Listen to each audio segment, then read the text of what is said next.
What's up? What's up? What's up? What's up? What's up? What's up? What's up? What is up? How are y'all doing today? It is Friday, and y'all know what that means. It means we're gonna have us a good old time tonight. I am your host, Emmanuel Eman Noisette, and I want to welcome each and every one of you for hanging out with your boy, and thank you guys so much in advance for giving me your time and hanging out with me.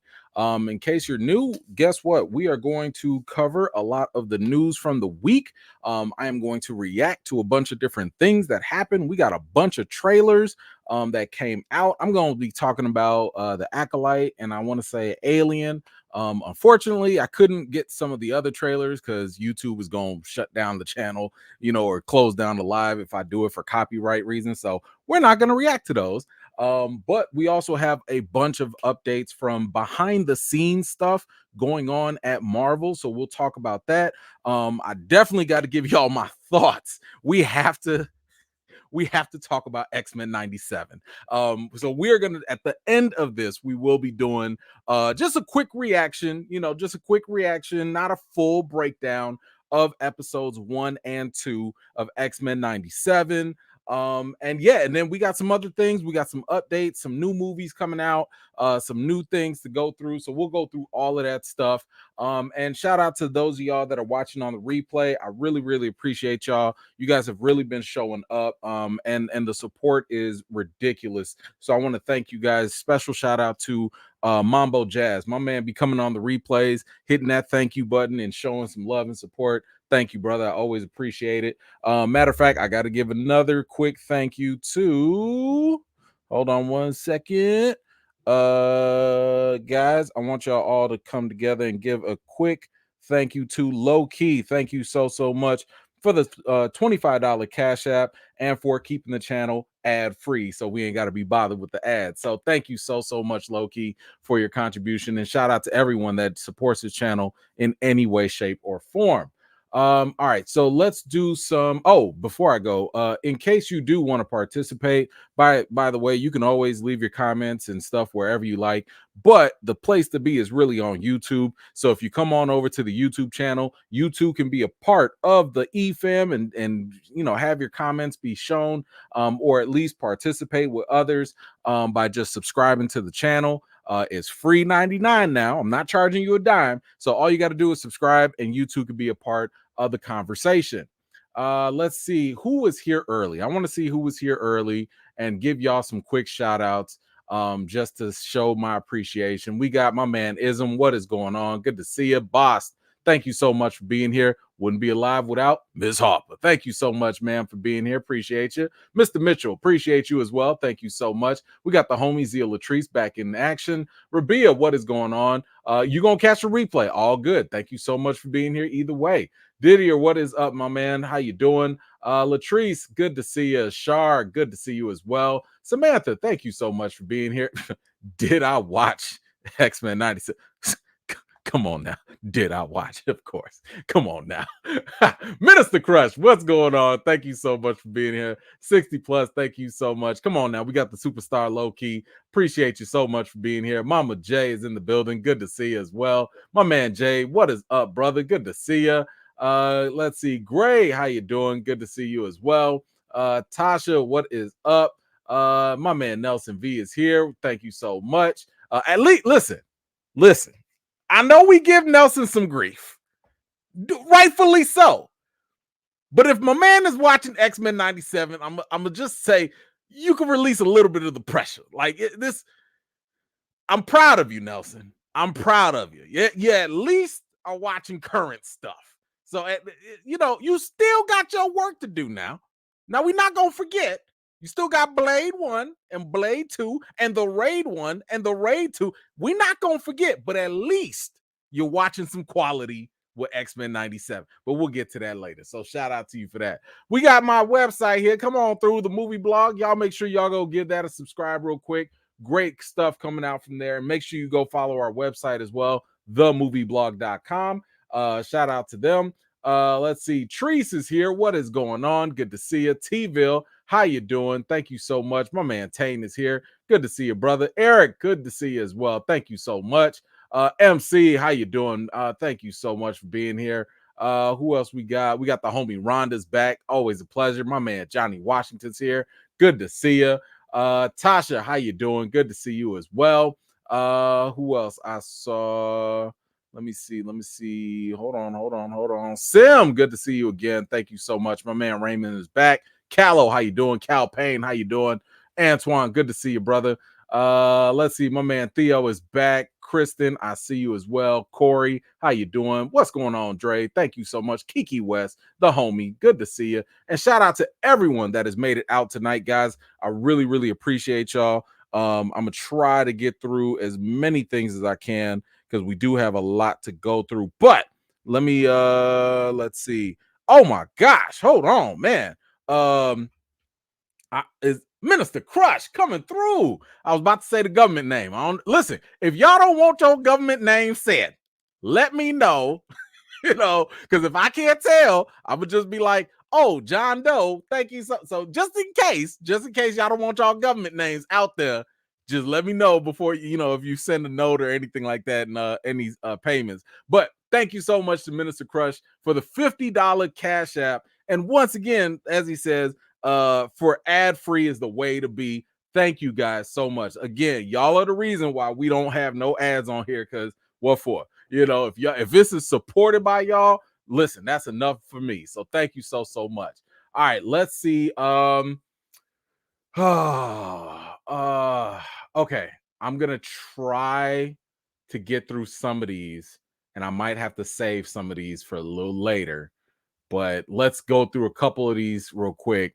Jarrell, let's get it, EFAM. Haven't seen Roadhouse yet. Don't know if it's good, but it looks like a stinky movie. Can someone in the chat confirm? So I just got done watching Roadhouse. It's fine. It's fine for what it is, given how it's on streaming. For those of y'all that are curious, it's on Amazon. Yeah, it's on Prime Video right now. It was fine to me. Like, Jake was great with his, action scenes. Conor McGregor was funny, with his like, he's like just this weird, crazy villain. So he was cool there. Action is cool. There's some quirky, campy 80s kind of humor. I wouldn't say that it lives up to the original, but it's fine. For something that's on streaming that you ain't got to get up, go pay $20 in the theater for, it was all right. So I enjoyed it. I would say check it out if you're remotely interested. But thank you so much for that support. Let's see. Nelson. I don't remember where I got. Let me see if I remember where I got this from. Hold on. I might be able to hook you up real quick. Let's see. Did I get it? I don't think I got it. I don't think I got it even from Amazon. I have to look and see, but I don't know. But listen, that's my girl right there. Storm is that. She is that goddess right there. So I had to represent today. But I'll see if I can find it and let you know. Appreciate you either way. Eric, thank you so much, man, for the contribution. I don't know if you had a comment following that or not. Let me scan real quick to see. Maybe it got lost. Hold on, let's see. Did you retype it? Maybe. Let's see if I could scroll. I don't see it, but thank you so much, brother. I appreciate you. Either way. Let's see. Ill, what you got? What's up, E-Man? I'm officially out of my 20s and now beginning my 30s. Today I'm 30 years old. Yo, happy birthday to you, Ill Magic. I hope that you have a fantastic birthday. Welcome to the 30s. I'm almost on my way out. I'm on the tail end now. But yeah, welcome to the 30s. Let me just give you one piece of unsolicited advice. Get as much sleep as you can. Okay, listen, I'm telling you right now, staying up late is for suckers. Okay, sleep is gonna be your best friend, and please make sure you don't fall asleep in the wrong position. Okay, don't listen, don't get off the couch. You know what I'm saying? Make sure you get the right pillows. Invest in a solid mattress. Make sure that mattress got all the cushions. It's got all the whatever, all the pillows, all the duck hair, whatever it is. Make sure you don't fall asleep wrong, because it will jack you up for the next 4 weeks. Just one day of just you just gonna wake up funny. Okay, so it's gonna start soon. Listen, you gonna start waking up and just getting out of bed making noises for no reason. Just to stand up. So, enjoy your time, brother. Enjoy your time. But I'm just trying to warn you ahead of time. Drink your water. You know what I'm saying? Sleep right and eat right. You know what I'm saying? But yeah, happy birthday to you. Hope you have a wonderful time. Let's see. Oh, wait a minute. Anthony, what you got? Here for the replay tomorrow. All good. 9 weeks out. I got to do stand-up at a NYC comedy club last week and killed it. Congratulations. That is awesome. Listen, stand-up is not for the faint of heart. That definitely takes a lot of guts. So, that is awesome. Good stuff, man. Good stuff. Let's see. Marcus, man, my man Marcus, what is going on, brother? To me, my E-fam, love it. Been riding the replay for so dang long. Glad I could catch the live. Miss you guys. Of course, got to check in. AOE, how you doing, bro? Bro, I am good. I am chilling. You know what I'm saying? I've been actually able to do a little bit better on the health end and everything. Been trying to, watch what I eat a little bit more. Been, getting in the gym a little bit, getting a little, pushing a little weight around, getting back into the flow. It's been a long time since I've been in the gym. So I've been having a good couple of weeks, trying to get right. So I'm okay. But brother, how are you doing? Let me know how things are going on your end as well. But thank you so much for checking in. Definitely appreciate you. Let's see. Nelson, what you got? Haven't forgot I'm a 90s kid who won't miss X-Men 97. That's what I like to hear. I like to hear that. Thank you so much. Let's see. What is it? It was only for a few minutes, but it was nerve-wracking. Anyway, are you going to talk about Quiet on the Set? No, I am not going to talk about Quiet on the Set because I haven't seen it yet. So I've heard that was the Nickelodeon documentary, I believe. I haven't watched it yet. So it's from what I've seen and heard a little bit, it's very disturbing and very messed up. But yeah, I'm not talking about that today. But thank you so much. Marcus, in your 30s, snap, crackle, and pop ain't just for your cereal. Yeah, this is facts. Let's see. It's Sheed. E-Man, bless you, boy, with a B-Day shout out, please. And I appreciate the B-Day shout out in the chat. Yo, it's Sheed. Happy birthday to you. I love the fact that everybody's celebrating these days. Shout out to y'all. This is awesome. I hope you have a wonderful, fantastic time and enjoy yourself. Please do. And definitely enjoy the day. But thank you so much for the support, man. Let's see. Hold on now, Sim. What you got now? Getting in this because I have to get back to cooking dinner. Having an adult beverage being with the E-fam live is becoming one of my favorite activities. Thanks as always, Sim. Let me just say right now, you already messed up. You already messed up. Don't get me wrong now. I appreciate the support all day, and I agree with you. Having a good old meal while we sitting here chit-chatting about movies and stuff is great, but you made one mistake. How you gonna sit here, tell us last week that you had a whole brand new kitchen, which is great, but you're not gonna tell us what you eating? You're not gonna tell us what you fixing? I'm just saying, Sam, what happened? I know it's bad enough we not gonna eat dinner with you. It's bad enough we not gonna partake in the meal. You can't let people know what's for dinner. I'm just saying, Sil, what happened? What did we have last time? Wasn't this some Cajun fish or something? I don't know. I don't know. It was something delicious, but I just want to know what's for dinner. That's all I want to know. But thank you so much, Sim. I appreciate you. Let's see. Okay, we'll save that for later.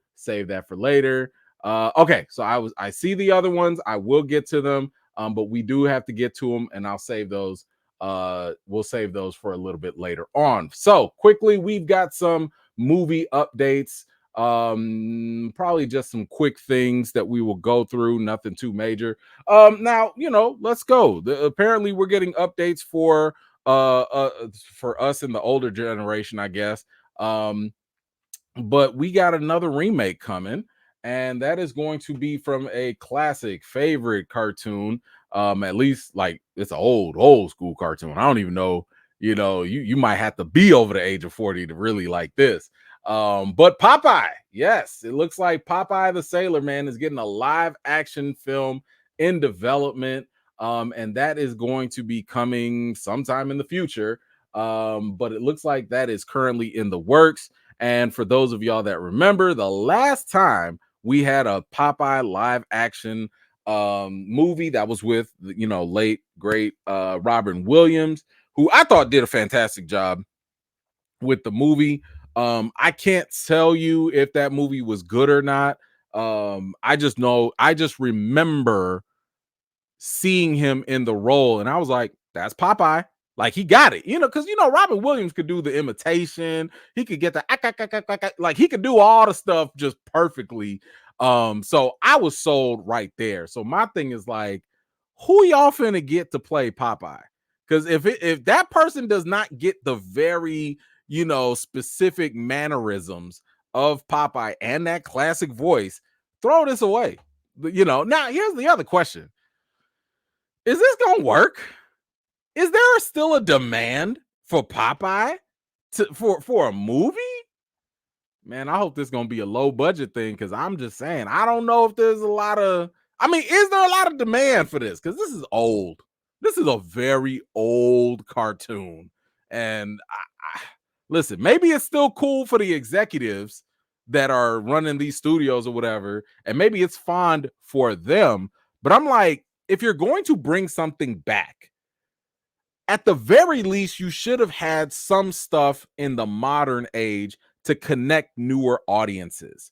It's kind of like Mario or even Barbie. Those were successful franchises, because no matter what age you are, listen, I'm still buying my girls Barbie dolls.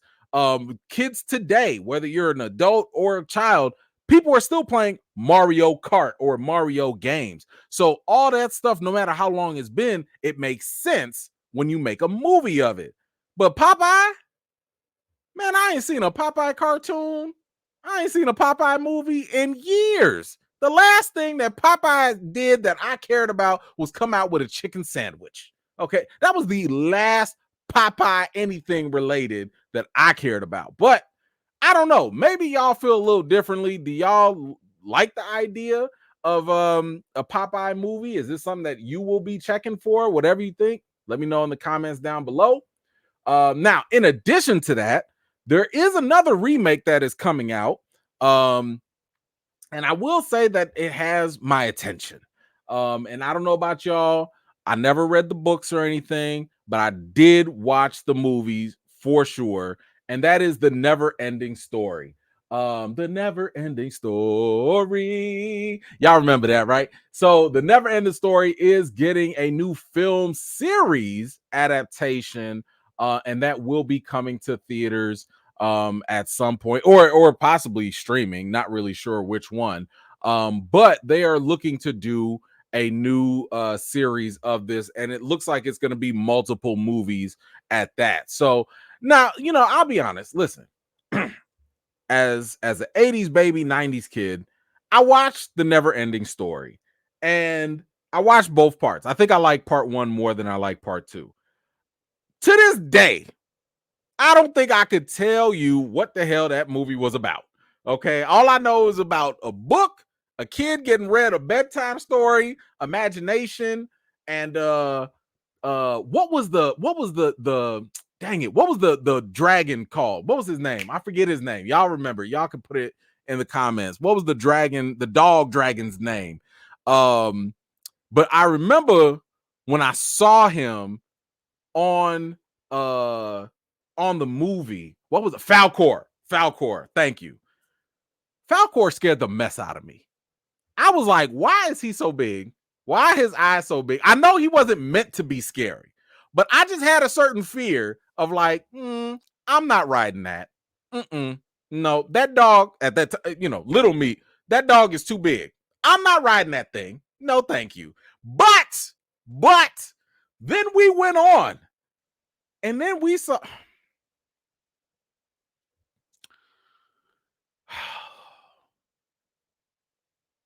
Then the horse.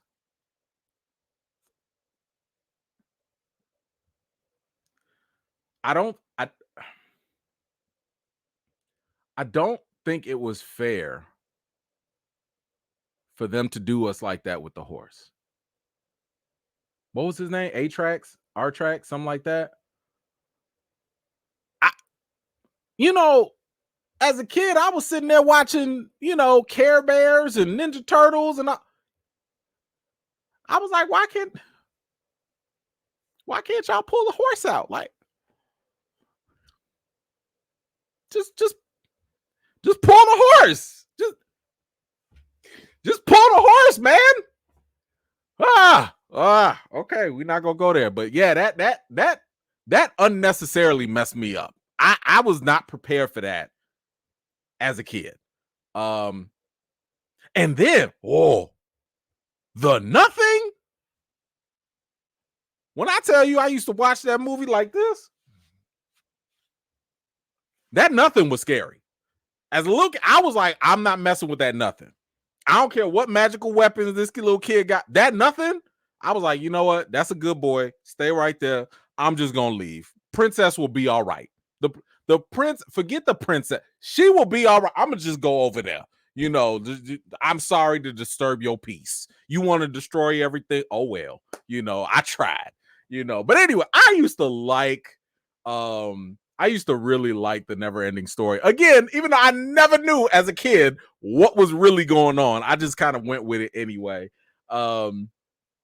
But I don't know. Maybe I'll rewatch it like as an adult, because that was something that I used to like to let it live in my head rent free. You know what I'm saying? Like, I didn't want to go back and watch it as an adult and see all the mistakes or whatever. I didn't want to do that. I just want to let it live in peace. But y'all let me know. Do you want to see a film series? I mean, think about. I'll put this out there. If we're getting a Never Ending Story remake, if we're getting a new film series, I think it would be, you would have my absolute attention and probably even my money without even a trailer to be seen if you get Denis Villeneuve to do those movies. Because I'm sitting here thinking like, yo, if you're talking about imagination, if you're talking about spectacle, if you're talking about something to be seen on a big screen, what that man just did with Dune 2, if you put him in charge of the Never Ending Story, I think you got a winner. I think you got a winner on your hands. Because the one thing you don't want, and listen, I'm not trying to put my sister down, but we don't want a Wrinkle in Time situation again. So I'm just saying, I would like to see Denis take this over. I think he'd be fantastic. But y'all let me know. Are you interested in a Never Ending Story film series? Is there anything specific that you would like to see? Whatever you think, let me know in the comments down below.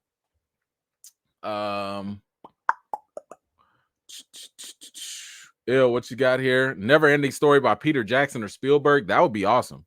My only concern is I don't know if Spielberg would be set to do multiple movies, but either one of them, I'll take it. Actually, hold on. I had one more update. Hold on. We got another update here. We had talked about this before. Denzel Washington was going to team up with Spike Lee. Both of them were going to do a remake of an Asian film, High and Low.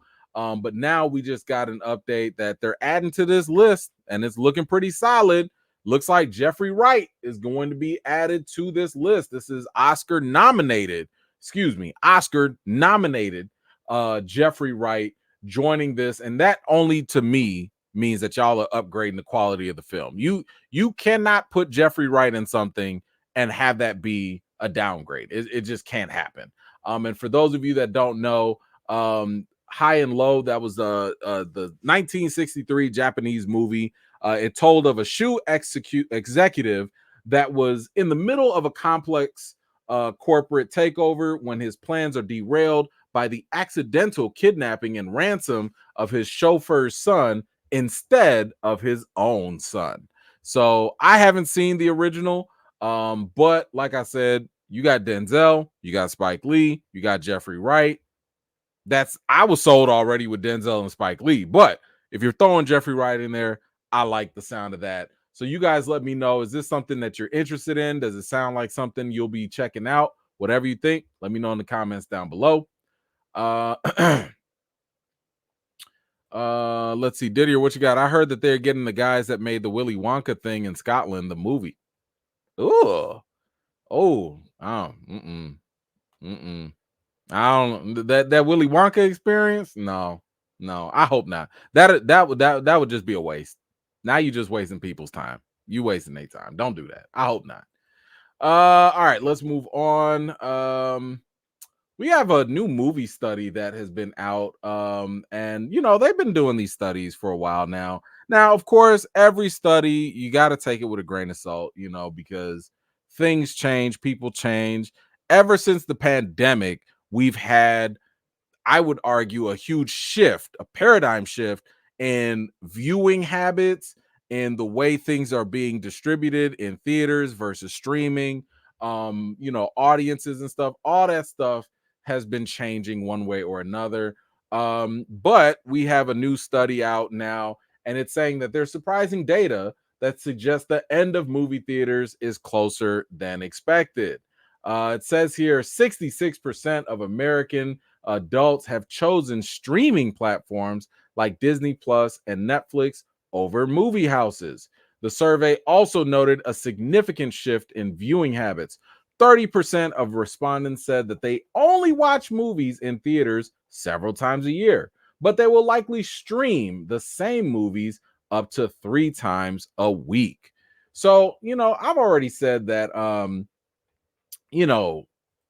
I, for those of y'all that have been here for a while, y'all know ever since the pandemic was around back in 2020, I told y'all, even though this conversation kept coming up, it's the end of movie theaters. Nobody's gonna go to movie theaters. The movie theaters are dead. I told y'all it wasn't gonna go nowhere. I told y'all that because that's not the way people work. Now, was streaming going to do an uptick? Absolutely. But you were not going to just get rid of theaters. Why? Because that's where the money resides. But at the same time, you still have the other issue with the theaters, which is they cost too much. And last we checked, not trying to get political, but inflation is on the rise. Well, actually, it's going down, but inflation is still a thing. And people are not getting raises to match inflation. That's been going on for decades. Okay. So the fact that things are getting more expensive and the fact that people are not making more money, that is going to be a natural deterrent for people to go. I don't care about all this stuff of people want to go because it's easy or whatever. Actually, they got some more excuses here. Let's go through the excuses. It says here that there's an inconvenience of going to the theaters is the primary reason for the preferences. 24% said they were just uninterested in going. 23% cited sanitation and hygiene as their concern.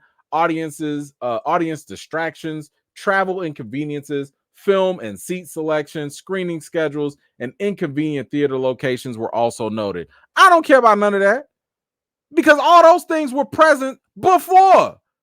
So that can't be a legitimate reason to me because those were always issues, but yet people still turned up. And I'm sorry, I can't pull up the study that we talked about back in like 2020, 2021. But the one study that I think still resonates today is the price of going to the theater. When the study did mention, not this one, but the previous study, it said when the ticket prices went down, people were more likely to show up.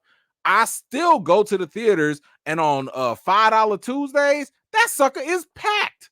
The theater is packed all the way through on $5 Tuesdays. So that to me tells me that it's not an inconvenience issue. It's a pricing issue. And as a father, listen, my kids just came up to me and was like, "Oh, Daddy, when we gonna see Kung Fu Panda 4?" I said, "When Kung Fu Panda 4 comes home. When it comes on streaming, that's when we gonna watch it." Why? Because the dollar sign started going through my mind. The second she said, "Oh, can we go see it?" I was like, $10 for you, $10 for you, another $15 for the older child, another 15 for the wife, 15 for me. That's already a fulfilling dollars. And then all y'all gotta eat, even though I just had y'all eat dinner at home and y'all still want to eat. The wife want to eat like she want to eat a whole cart of popcorn, and she want to get a big old thing of pop and everything. And of course, when they see her eating, they don't want to eat off her. They want to get their own popcorn and their own drinks. And I'm like, well, dang, that go another fulfilling. So meanwhile, I'm sitting there crying broke, looking at my wallet, trying to calculate the next, bills and everything while everybody else watching the movie. Nah, we got Disney Plus at home. Y'all can wait. Where y'all going? Y'all ain't got no business. Y'all just going to school, playing games. Y'all can wait. So the money is a huge factor. It's a huge factor. And I would rather deal with that. That's a bigger issue versus, where are we gonna sit? The hygiene. Movie theaters have always been nasty. What are you talking about? You always have to deal with that. Sticky floors, popcorn on the floor. What you mean? This is normal. So yeah, it's always gonna be, I don't care what they talking about in this study, it's always gonna be the price issue for me. Now, here's the sneaky thing, and maybe some of y'all can testify to this too. And I'm guilty of it. If you lower the ticket price, it's a lot less daunting to pay for all the expensive food. We know the food is expensive. And to be fair, the food is how the theaters make their money. But all I'm saying is, like, if you tell me, hey, come on in, it's only $5. But meanwhile, you done bamboozled me with this money, with the food. I'm a little bit more willing to spend more money. But if the ticket price up front at the door is way too much, I might not even do it. Might not even go. You lost me. So I'm just saying, it's easier to get us through the door with a lower ticket price and make your money on the back end versus a high ticket price and high food prices. Nah, man, I ain't going. Psychologically, I'm not going. But anyway, y'all let me know, what do you think about this study? Do you agree? Maybe you agree. Maybe the hygiene is a problem. Maybe finding a seat on the app is hard for you. I don't know. Whatever you think, let me know in the comments below. Nelson, what you got? Did I see the Ghostbusters movie? No. Nope. There are certain things that you get a critic radar, a little sixth sense. For me, it just did not come off as something that was going to be good. And from what I've seen and from what I've heard from other people, it ain't that. So I wasn't blown away by the last Ghostbusters movie, and this one looked a little suspect to me. So no, I ain't see it, and I don't really plan on seeing it. But if y'all want to check it out, that cool. Good luck. Frigga, evening, E-Man and E-Fam, evening, right back to you, Frigga. Thank you so much for being here. I appreciate you. Hold on, I got some folks. Oh man, hold on, I gotta give some love back. Samantha, thank you so much for the $2 cash app. Says thanks for keeping my husband entertained. You both are welcome. Thank you so much. I'm gonna send some love right back to you. I appreciate you guys. Thank y'all both for watching. All right, let's move on. Okay, so we have another quick update. Boondock Saints. Now, I will be very honest. I have not watched the Boondock Saints movies. It's one of those movies that has always been considered a cult classic. I don't think it was like a box office thing, but it was one of those movies that was always a cult classic, and it has been on my watch list for years. So it is something I definitely plan on watching. It is definitely something. I think it's two movies, right? Boondocks 1 and Boondocks Saints 2. So I do plan on watching it. Y'all ain't got to get on me. My name is, never mind. I'm not going to go there. I'm not going to drag nobody. But it seems like, for a long time, there have been discussions about what is going to happen? Are they going to do more or not? We don't know. Well, now we do know because the Boondocks Saints are back and it is going to happen. It says here a universe expansion of the film franchise about the fraternal twin Irish brothers who raise holy hell to rid their Boston hometown of all criminals. Now, the difference is Troy Duffy, who was the director of both movies and the writer, he is going to step aside. So he's not going to be involved. It does say here that Reedus and Flannery are going to reprise their roles, and the search for a new director is on the way. So if you are a fan of these series, of this franchise, it is coming back. You're getting another one. Unfortunately, I can't comment on whether this is a good thing or not.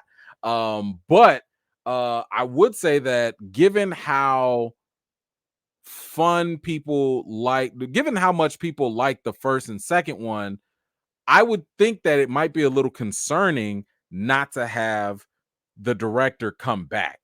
That part is kind of that's a little strange to me. Or there might be a yellow flag. I won't say it's a red flag, but it might be a yellow flag. So I don't know. For those of y'all that have watched Boondock Saints, how do you feel about this? Do you like the fact that Norman Reedus is coming back, Flannery is coming back? Do you feel some type of way that the director is not going to be directing it at all? Whatever you think, let me know in the comments down below. All right. Ray, what you got? I make almost six figures and I still sneak food in the movie theaters. I wish they stopped remaking movies no one asked for. I totally hear you on that. Nice flex, by the way. Nice flex. I ain't gonna listen, come on through, Ray. Listen, I don't know if you're single or not, but if you putting out your high value status for the people out there, go ahead. Do your thing, bro. Go ahead. But thank you so much for that. Thank you. Let's see. We got some more movie updates. What else we got? Oh, okay. I think my wife would love to hear this, but Happy Gilmore, the famous Adam Sandler movie. I would say that this Happy Gilmore probably was one of Adam Sandler's better movies. So that that and what else? Waterboy was probably one of mine. I don't know what else. I don't know what other ones would be in like his top ones. Because Waterboy is like one of my favorites. I know somebody said Click, but I'm like, I don't know if Click was like a top 5, maybe. I don't know. Either way, y'all could debate which Adam Sandler movies y'all like. But Happy Gilmore to me is like one of the top 3. One of the top 3. And we do have an update now on what's going to happen. Are we going to get a sequel? Is that not going to happen? But here he is. It says here, Happy Gilmore 2 is apparently being developed by Adam Sandler, and the script even exists. Shooter McGavin, or Christopher McDonald, he revealed this in a radio interview. He said, I saw Adam about 2 weeks ago, and he says to me, McDonald, you're going to love this. I said, what? He says, how about that? And he shows me the first draft of Happy Gilmore 2. Maybe you should cut that out of this audio because I don't want to be a liar, but he did show me that, and I thought, well, that would be awesome. So it's in the works. Fan demanded, dang it. So, yeah, listen. Here's my only thing. I think that I'm a little concerned about any comedy that is brought forward after a long hiatus. Because as we know, comedy has changed over time, right? So that's kind of my only concern is, can Adam Sandler not just recapture the magic of Happy Gilmore, but can he maybe modernize it? I mean, his last couple movies have not been the worst. I still think he's funny enough. Personally, I'm starting to like Adam Sandler more in dramatic roles. I thought he was exceptional in Uncut Gems, but I don't know. Is there still room for a Happy Gilmore 2? Are y'all one of the fans that are actually demanding it, or do you think the ship has sailed? Whatever you think, let me know in the comments below. Oh man. Okay, we got some beef to talk about. Um oh man. And then yeah, I almost forgot. Then you have Carl Weathers. Carl Weathers passing. Now, I mean,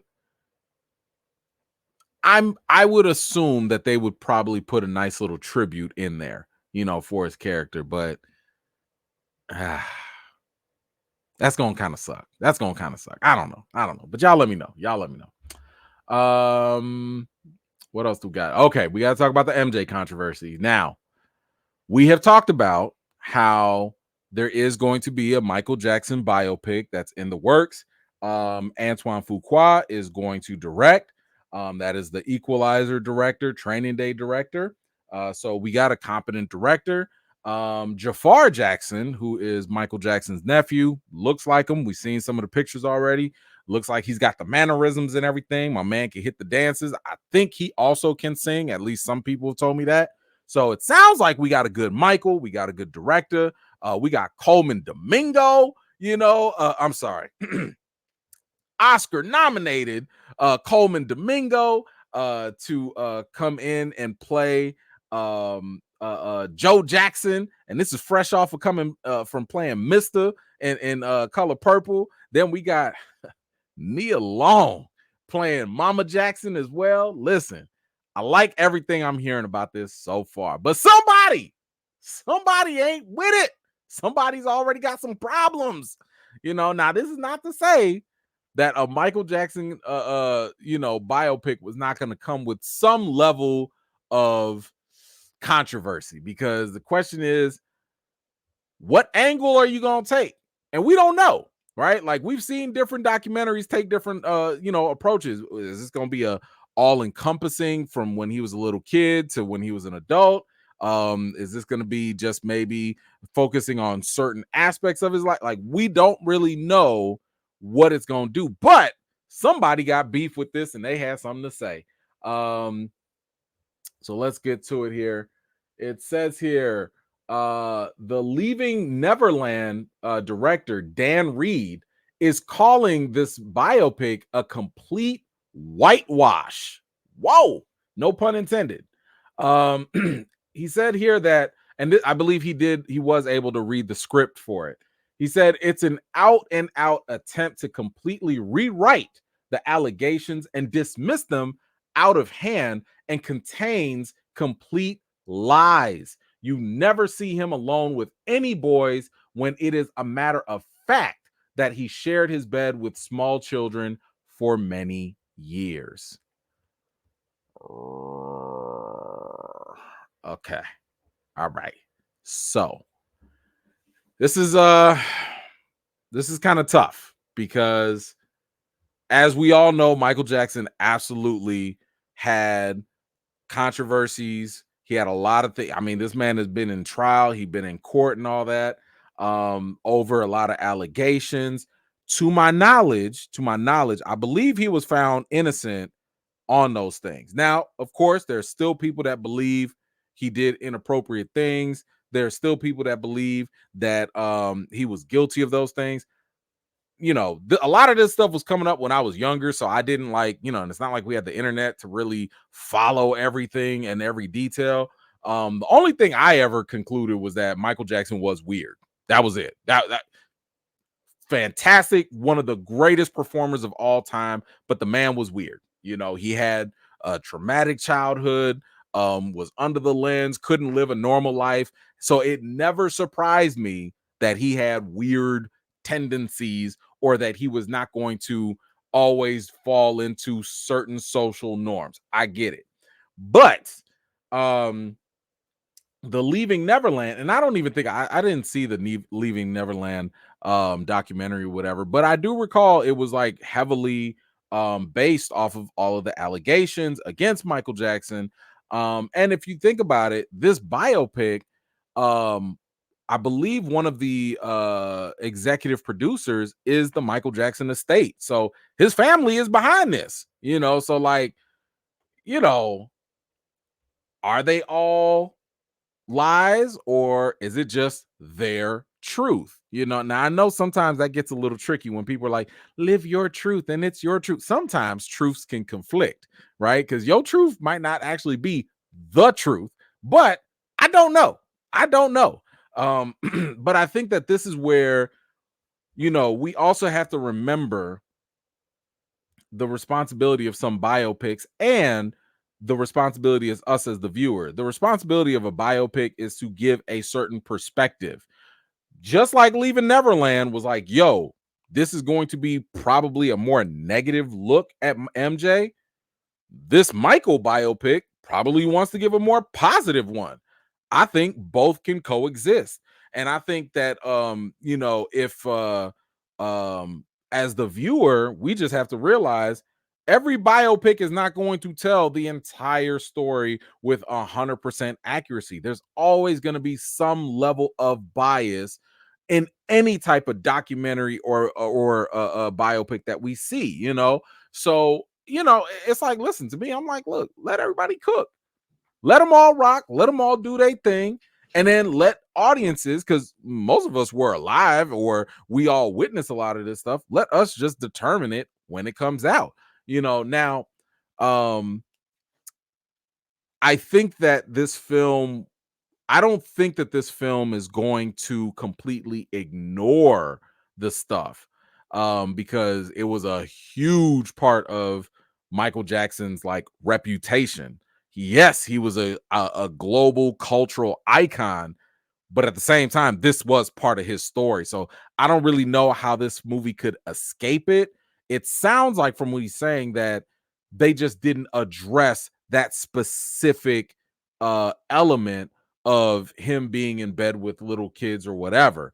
It sounds like they'll probably talk about the allegations, but I don't think that they need to show all of those things, especially if the family and the people that are behind it probably didn't believe it. But again, I don't know. I don't have all the facts, but y'all let me know. What do you think about what the Leaving Neverland director had to say about this?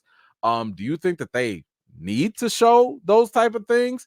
Do you think it's not necessary? Do you think that maybe there's a different artistic way to imply what we already suspected or what was already alleged?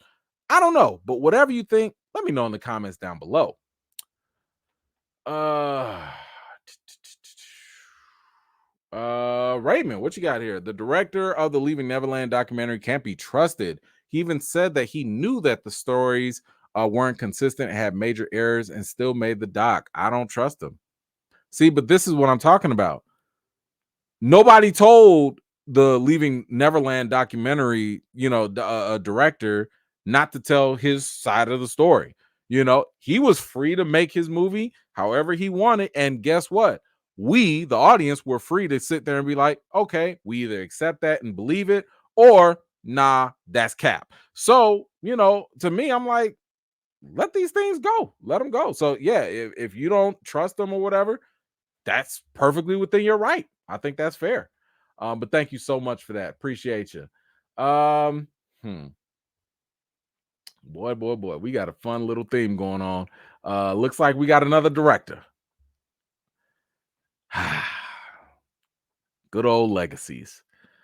So recently,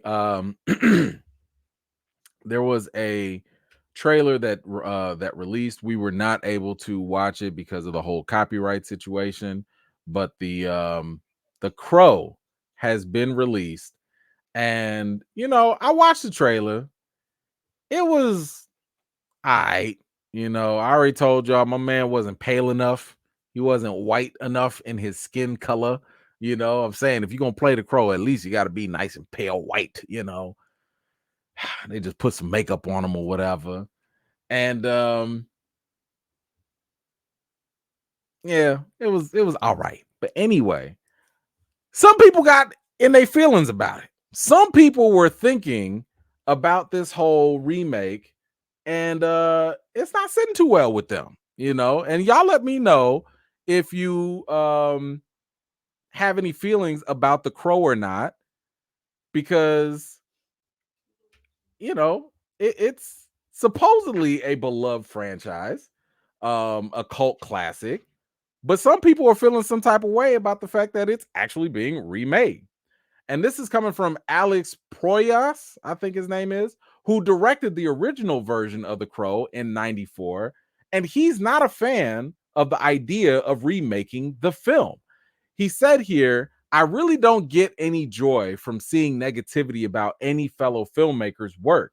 And I'm certain the cast and crew really had all good intentions, as we all do on any film. So it pains me to say any more on this topic, but I think the fans' response speaks volumes. The Crow is not just a movie. Brandon Lee died making it, and it was finished as a testament to his lost brilliance and tragic loss. It's his legacy. That's how it should remain. Well, well. So, this director made this post. I believe he posted this on Facebook, I want to say. And when I went to go look for it, the post seemed to be taken down. So I think that he kind of saw maybe a little backlash of it. And he quickly, took this down right after, possibly. I don't know. Or maybe he felt some type of way, because it's kind of like you literally just said you don't want to talk bad about other filmmakers, but in a way you kind of are talking about them, because you're basically accusing them of ruining Brandon Lee's legacy. And he did say, it was said here that his post included links to an article from Comic Book Resources about the unusual number of dislikes garnered by the first trailer for the new film. He also talked about how the character had a bad hair day. Next reboot, thanks. Yeah, bro, you sound like a hater. You sound like a hater. I'm just saying, it's kind of coming off kind of hater-ish. Now don't get me wrong. Don't get me wrong. I agree. This haircut is whack. It is absolutely whack. But you can't sit here talking about you don't want to talk about other directors and filmmakers, and then you post two different posts basically throwing them under the bus. Now, for those of you that don't know, Brandon Lee was the son of Bruce Lee, famous martial artist, actor, and he did die during the making of the Crow movie. Since then, the Crow has had sequels. It had, like, I want to say 2 different sequels, and they just did not do very well. Those sequels pretty much messed up. But and I think a lot of y'all already know where I'm going with this. This director believes that this remake is actually ruining Brandon Lee's legacy. But newsflash, and y'all let me know, before any talk of The Crow was even mentioned, of this remake, did y'all hear anyone talking about Brandon Lee? I'll pause, because I want y'all to actually comment in the live chat, whether you're on replay. Do you recall ever seeing anyone talk about Brandon Lee before a Crow remake was even announced?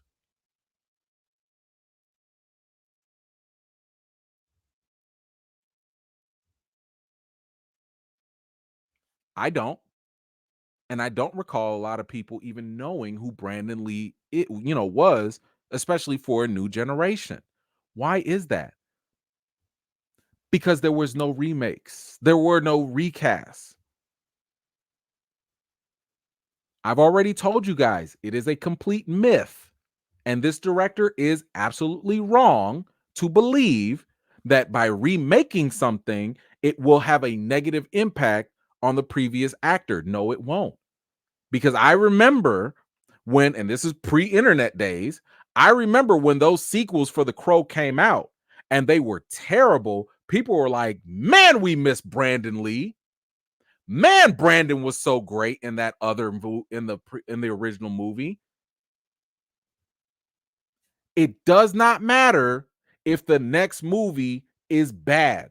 It doesn't matter if the next actor is worse than the original or previous actor. It does not matter. But let me tell you what does matter. Every time you recast, every time you remake, what happens? We remember the previous folks that did it before. Did we not just talk about the fact that there's going to be a Popeye movie live action Who cares whether that Popeye is going to be good or not? Guess what? Rest in peace. But we just sat here and talked about Robin Williams. His legacy will continue if they keep on making Popeye movies. Same thing will happen for Brandon Lee if The Crow ends up being successful, or even if it doesn't. But if they keep on remaking it, if they keep on trying, they're going to keep that legacy going. So, once again, recasts and remakes do not negatively impact previous actors. It only enhances their legacy and it keeps them relevant because, again, last time I checked, nobody was talking about Brandon Lee. And what have I said before? The number one way to kill a legend is to stop talking about him. That's how they stop. That's how they die. So this director, I believe, was completely wrong about Brandon Lee in this remake because his legacy kind of was fading away when nobody was talking about The Crow. No one was talking about it. No one remembered him. But now people can. Now people will look at this Crow movie and they'll be like, man, this wasn't the first one. All right, let me go back and check out the original. Oh man, Brandon Lee was great. Man, he was awesome. He was so great. And people will remember that. So y'all let me know. Maybe you guys agree with them. I don't know. Maybe you do agree. If you agree, with the director about recast and stuff, I don't know. If you don't, whatever. Let me know in the comments down below.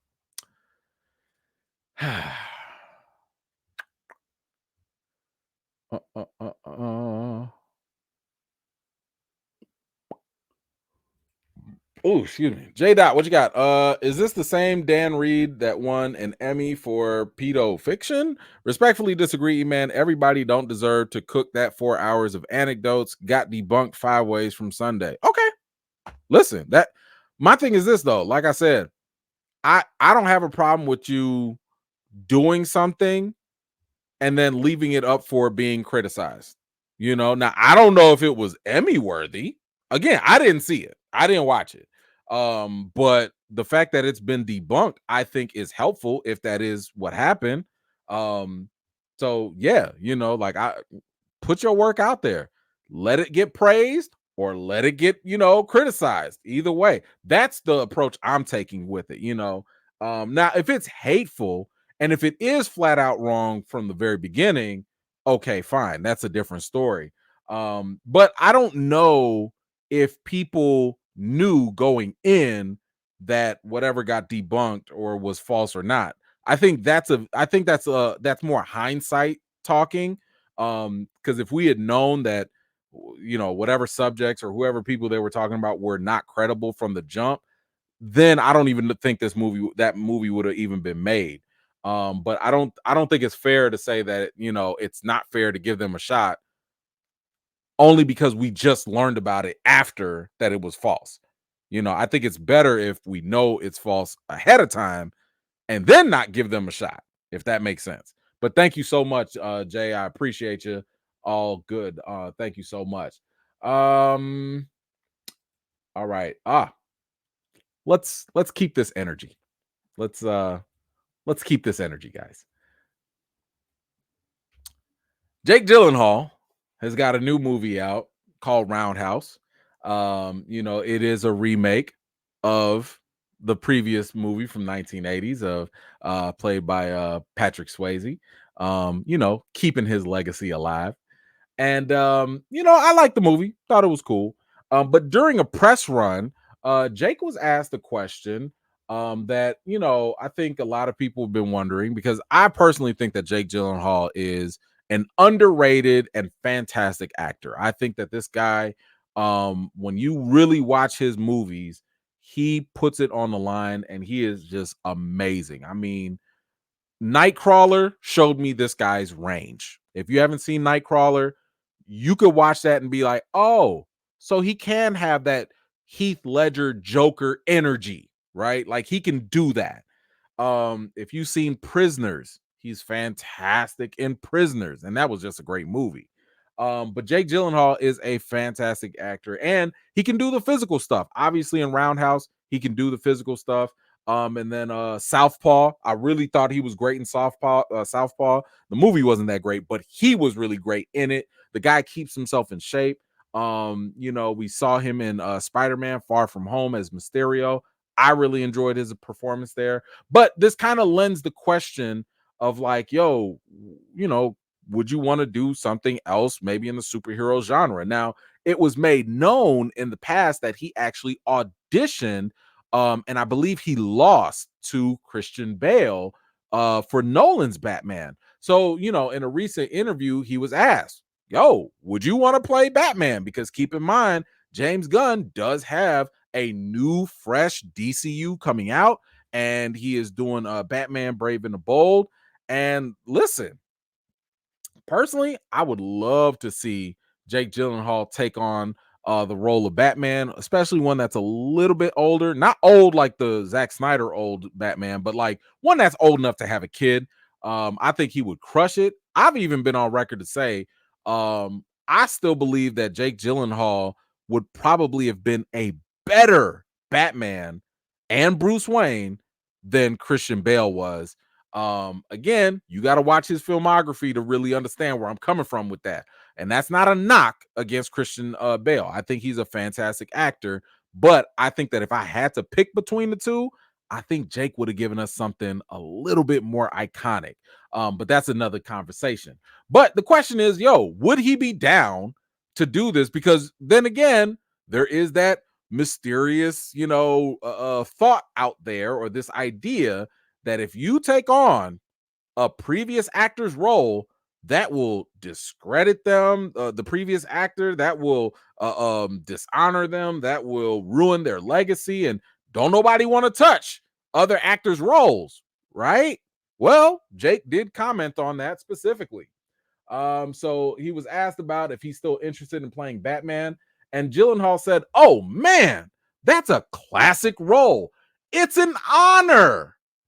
Speaking of playing roles that other incredible actors have played in the past, when I think about it, I'm going to play Iago in Othello with Denzel Washington. And I think about like the history of actors that have played that role throughout time, and I'm intimidated by that. So that's the first level. That's what I'm working on right now. But of course, it would be an honor always. Those type of things and those roles are classics. Hmm. You don't say. So let me just get this straight. Let me get this straight. Batman been around for decades. Batman has been played at least by, I don't know, 10, 11 actors, TV, film, whatever. Batman has clearly become a legacy classical character because so many people have stepped into that role. And this guy believes not just that it would be fun, not that he'll just get a paycheck, but that it would be an honor to step into that role. Huh. Hmm. I didn't hear him say not one word about how the previous actors would just be negatively impacted in any way. I mean, did y'all hear? I didn't. Let me see. I don't think I saw that. I don't think I saw any previous careers or any previous memories or legacies being negatively affected at all. It sounded like, and maybe this is a stretch, he was looking forward to joining that long line, that fraternity of actors that brought that character to life. Hmm. Mm-mm-mm. I don't know. This is a wild one for me, guys. I don't know. I don't know what to make of this. Because it seems to go against contrary, it seems to go contrary to a lot of popular opinion that actors are afraid to step into roles that were held by previous actors. But apparently, Jake must be, of a different breed. Now, granted, we did also hear this from Margot Robbie when it came to her playing the role of Harley Quinn. She was like, "Yo, Lady Gaga is about to play Harley Quinn." I love that. She basically said, "I love the idea that someone else is going to take this role and keep that legacy going." Mm, mm, mm, mm. Well, well, well. Anyway, you guys let me know. What do you think about Jake Gyllenhaal stepping in and deciding that this is an honor for him to play this role? I haven't heard anything about, well, this actor was bad or this movie was bad. Sounds like it's a dope legacy to stand in for a character that's been around for almost 100 years to him. But y'all let me know. What do you think? Let me know in the comments down below. We're gonna stay on the DC bandwagon because we have a Joker 2 update. Now I've already told you guys I have been a fan of the Joker movie. I have a video on my channel explaining the big joke at the very end. And it absolutely made me appreciate the movie 10 times more. So I really enjoyed it. However, unexpectedly, the Joker movie also made $1 billion, and no one saw that coming, including the director Todd Phillips and the studio Warner Brothers. They didn't see that coming. Listen, the second that money came in, they was like, "Hold on, wait a minute now," and because that was a thing, they were like, "Well, when you gonna get started on that sequel?" And Todd Phillips was, we went through the interviews and stuff, and he was like, "Man, I ain't got no sequel. Like, I didn't know. This was a one and done type of thing." But once again, they probably just cut him a check and was like, "We said, when is the sequel?" And he said, "Yes, sir. Sorry, sir. Is this check real?" "Yep, it is. I'll get right to it, boss." And that man wrote up a new sequel. It's called what is it? Folie à Deux. And it is going to have Joaquin Phoenix. It's gonna have Lady Gaga. She's gonna be playing Harley Quinn. And we're gonna get this. Now we do have a little update now about what the plot is gonna be a little bit. At least we were told that this was going to be a musical, but now we're finding out what kind of musical this is gonna be. And this is according to some insiders that spoke to Variety.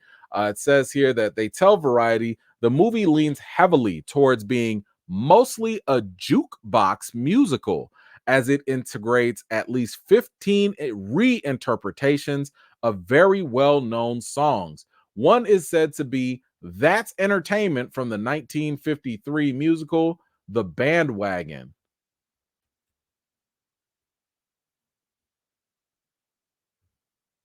I don't know that song. And I didn't see the 1953 music. Uh, Forgive me, maybe it's beyond my time. I don't know.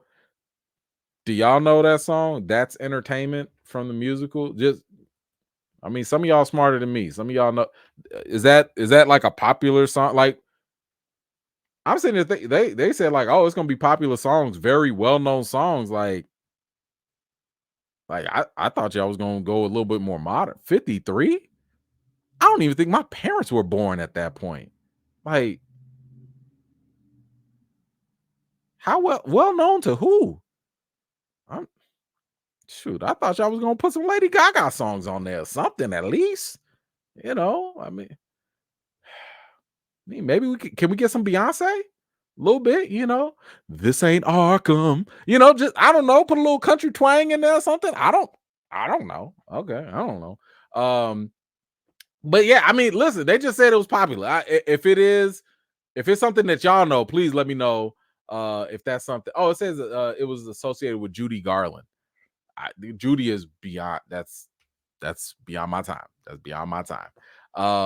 But uh yeah, I don't know that song. But anyway, um apparently according to the plot, it says that this is going to take place in and outside of Arkham Asylum, I guess.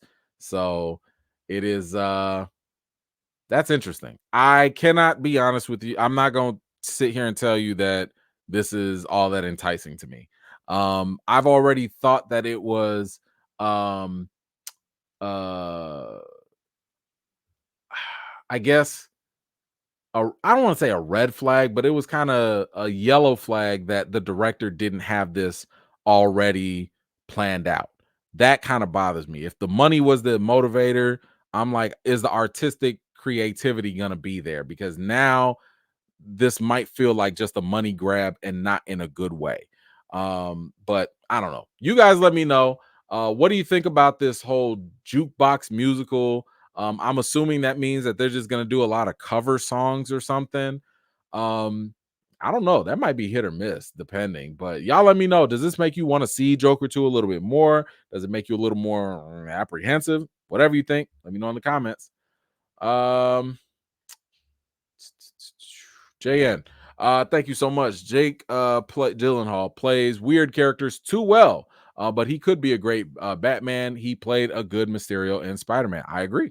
I agree. And I think the fact that he can play those weird characters, it just shows to his range. Like he can be charismatic, he can be a little off, he can be very serious. Like, this guy's got a really good resume, so like that's actually a testament, I think, to his ability. So that'll be kind of cool. That'll be kind of cool.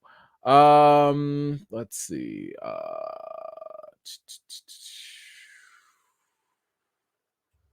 Okay, we got that. Okay, I saw the other ones here. I will get to those towards the end of the chat. I'm trying to stay focused, so don't you worry about it. We will get to them. In the meantime, we do have a trailer that we have to react to. I saw that this came out earlier, and I got a little excited because the Alien franchise has been a franchise I've enjoyed for a long time. I know some people didn't like Alien Covenant, some didn't like Prometheus. I like them. I like both of them. I've liked Alien 1, I've liked Aliens. The second one, not so much with Alien 3. Alien versus Predator, man, not always the best, but whatever. I'm here for it. So all of these things, I like them, right? I like the whole franchise in general. So I heard that Fede Alvarez is the one that's doing Alien Romulus. Now, Fede, he also did Don't Breathe. If y'all have not seen Don't Breathe, go watch that. That's with the blind guy in the basement. Solid film.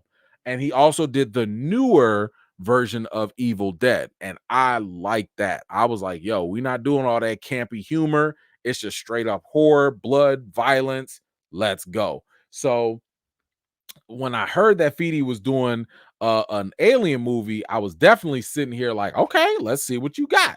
So we do have that available where we can see. I think it was just a teaser that was dropped. So this is not the full video or the full trailer, but let's just see. So let's get ready to check this out.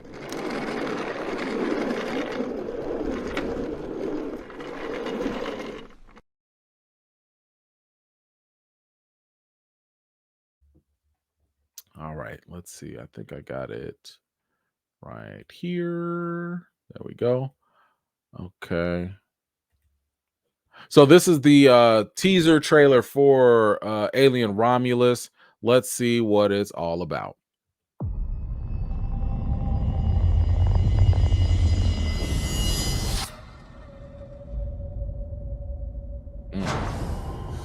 Ooh, nope. You already got me. Nope. I'm not walking down that. Nope. Come on, help me, please. No, please. Get it away from me.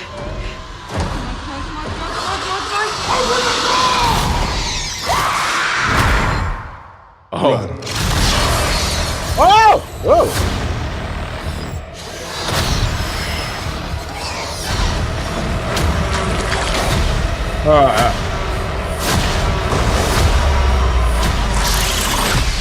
Ooh, not the face huggers.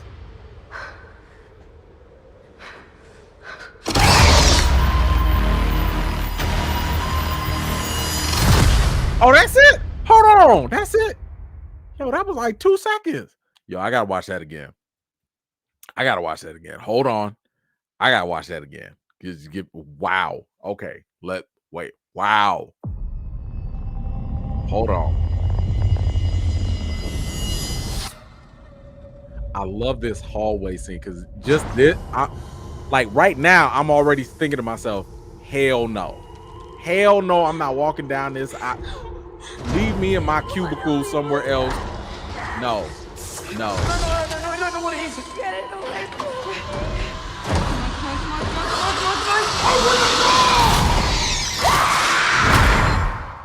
Run.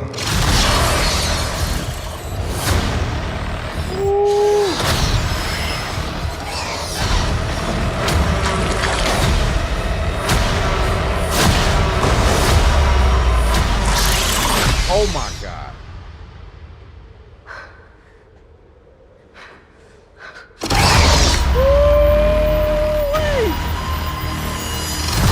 Okay. Okay. Now hold on. Hold on. It's a couple. First of all, this trailer is fire. This teaser is fire. The voiceover, the sound, fire. That yikes. Yikes. When the hell were them face huggers they were that strong? They could do that? Yo. Oh, hold on. This cinematography. This is beautiful. Look at the color. Look at the darkness. Look at the shadow. This is what they call this is cinematography, people. Okay, this is This is beautiful because right now I'm in the seat where I'm like, I'm right behind her, and I'm like, good luck. Nah, you walk on. Good luck. I'm gonna stay back here. You go on and keep walking, but nah. Ooh, ooh, ooh. Hold on. Oh, that's a brother. Damn. You already know he dead. Dang. Come on, man. Why you sign up for this, man? Y'all already know. Look at it. Look at it. He got the. This is in every look. Look. Oh my God. He got the dumbfounded look. My man is out here looking gobsmacked at the alien. You know he gobsmacked at the alien and he finna die. And I bet you he gonna be on some heroic stuff like, oh, whatever you do, run. I'll stand here and get eaten while y'all run. Y'all know he not gonna make it. Why you jump on this movie, man? Why you get on this? You know you finna die. How long? Okay, let's see. How long he got? 20 minutes? I'm thinking if the movie's about an hour and a half, let's say 30 minutes, I say he got about 45 minutes and he dead. And he gonna be the first one. And I'm not trying to be Dr. Umar. I'm not trying to do that. I'm just saying, I bet you he gonna try and save the white girl's life. I bet you money he will do that. I'm not saying this for any racial reasons. I'm just talking about a stereotypical thing that happens in movies. Don't come at me. I got 45 minutes on him. Over under. Y'all let me know. 45 minutes. He gone though. He gone. Oh, ah, ah, ah, ah. Ooh, ooh, and them suckers are fast. Oh, okay. I'm good. I'm done. I don't need to see nothing else. This is what I'm talking about. When you give me a solid trailer like this, you don't have to show me anything else. What else are you going to show me? All they're going to do is show you further scenes that will set up the other scary moments that will take away your experience when you go to the theaters. I don't need to see nothing else. We got face huggers and a lot of them. We got people getting got. We already know the black dude finna die. We know that white girl probably gonna live. She got that Sigourney Weaver energy going on. And I saw the alien. That's it. What else you gotta show me? What else do we need to do? I'm done. I will be there. First day, sign me up. What is y'all, man? That was I like that. I like that. This makes me feel like this is going back to the basics when it comes to these alien movies It's not out there trying to be more than what it is. It's a spaceship. People are screwed, and everybody finna die. That's it. I'm sold. It's a very easy formula. Man, I like that. But now, we got some conversation here from the director and some other interesting takes here about about Ridley Scott. Ridley Scott's the one that came up with this whole thing. He did the first Alien movie. He did the Prometheus and the Alien Covenant. So he's, the Godfather. He's the daddy, right? But then you got the Godfather, James Cameron. James Cameron came in with Aliens. He took that up a notch. James Cameron, boy, when he come in and do your sequels, boy, he knocked them suckers out the park. So what do they think? And now we actually found out what it is they actually thought about it because they weighed in. And it says here, there it is. It says here that Ridley Scott and James Cameron have already proclaimed their love for Romulus. Wow, they already said they love this. Now, according to this here, it says the story focuses on a group of 20-something space colonizers. Colonizers. The story focuses on a group of 20-something space colonizers and scavengers who have the misfortune of meeting a xenomorph inside a dilapidated space station. Let's see. We go on down here in the interview. It says here Alien Romulus takes place between Alien and Aliens, but it's reportedly unconnected to those films. Is that correct? And the director said, no, that's not correct, but it does take place between the two movies. If you haven't seen any of the previous movies, the director said, I'm jealous because you will have an incredible experience. But if you have seen the others, then it's a completely different experience in a way because you'll see and you'll find those connections with the other movies. And if you're a fan, you'll be that person who annoys your friends in the theater by telling them that you know what this is from and where that gun is from and what the characters are talking about. Oh, I like that. I think that's it. Yep, that's all. Yeah, I like that. I like that. Listen, I think we're in for a great ride here. And who are the actresses? Kaylee Spaney and Isabella Merced. Listen, she been working. What else she in? Hold on now, because Kaylee been in a bunch of different things. She the one with the Ripley energy, I believe.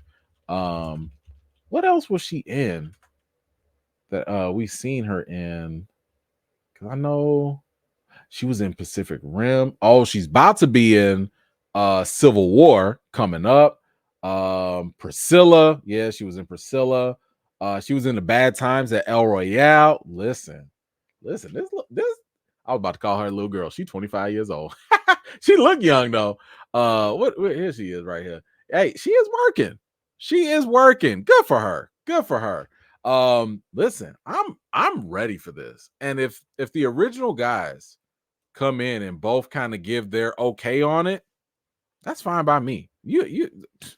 I'm here for it. So y'all let me know, what do you think about the Alien Romulus trailer?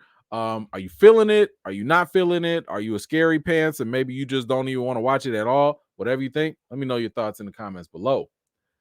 JN, this ain't Arkham. Hey man, we need the full song. I can't sing. I can't help you with that. I cannot help you with that. But thank you so much, man. I appreciate you. Let's see, JN, E-Man, the Hotep. Shout out to Dr. Umar. I got 20 minutes on the brother. Man, listen, I'm far from that. Far from that. Yeah, that ain't my ride. No. But thank you so much. All right, let's see. We got another trailer. To go through. Now, I know this one came out a little earlier. I heard I kept seeing people talk about it. Now, I will say that the Acolyte is a project of Star Wars that I've been looking forward to for a while. The moment it was announced, I was absolutely down for the concept. But of course, with Star Wars, you know, nothing matters until you actually see a trailer and you see that it's actually going to happen. So we did get a trailer. I heard some people liking it. I saw some folks digging it, but I also saw some folks hating on it. You know, I saw that it was getting like all these dislikes and stuff on YouTube, I guess. So I'm like, okay, let me see what it's at. This is something I've been really anticipating. I've really been looking forward to it. You know, because I think it has to do with like the beginning of the Sith or something like that. I don't know, but I wanted to see what this was all about. So let's check out the Acolyte trailer.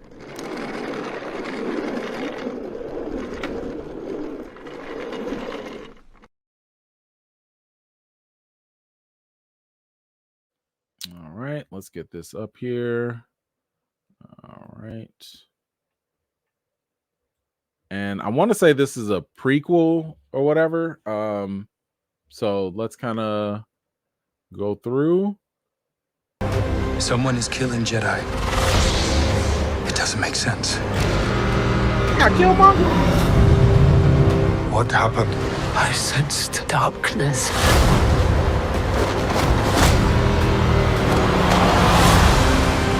Yo.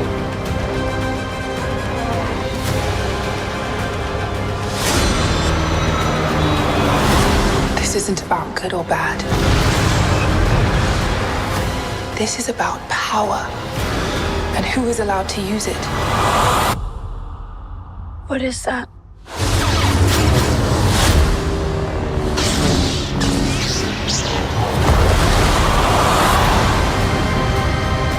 Oh.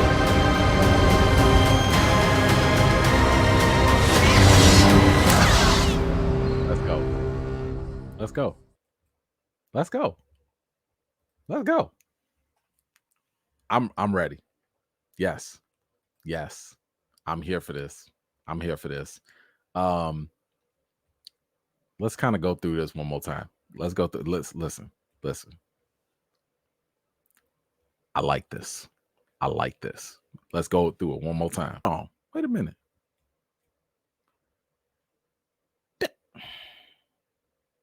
Now I got questions.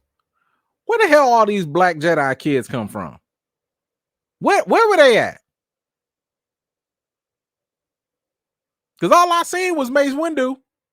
I know we had I'm My Best, you know, Keller and Beck or whatever. What is that him? Like, what are we doing? I'm just saying, where did all the DEI go from? You know, what happened to all the DEI in Star Wars? What happened? Look at all these kids. I ain't seen all these kids.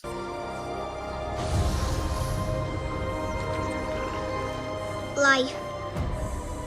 Balance. I see fire. Another one? Wait a minute. Hold on. We got a little black girl that's also.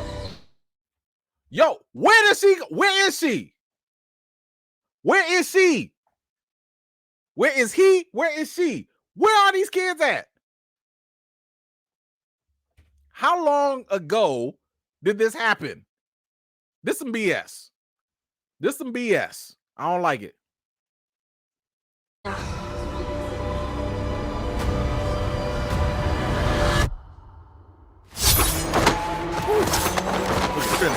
Ain't missed a step. Woo! Horsepower. Still with it. I know she said, Someone is killing Jedi. It doesn't make sense. Look at Diet Killmonger. Bro, where you come from? Where did Diet Killmonger come from? Come on now. Come on now. I'm here for it, though. I'm here for it. Shout out.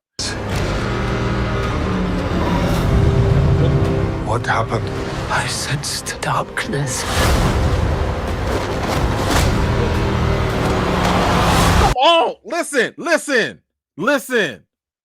This has been the one thing I have no idea why Star Wars has been missing all these years.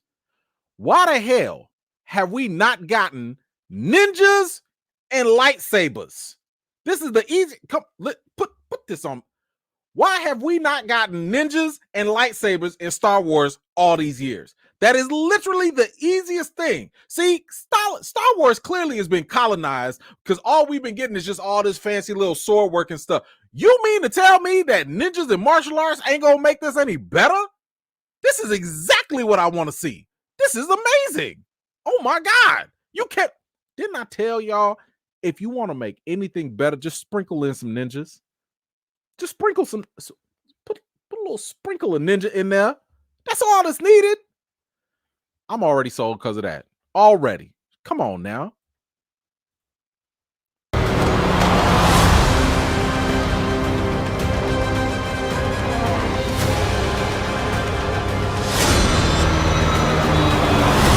This isn't about good or bad. See. No. This isn't about good or bad. I like that. This is about power. I like that. It's not about good or bad. It's about power. I like that.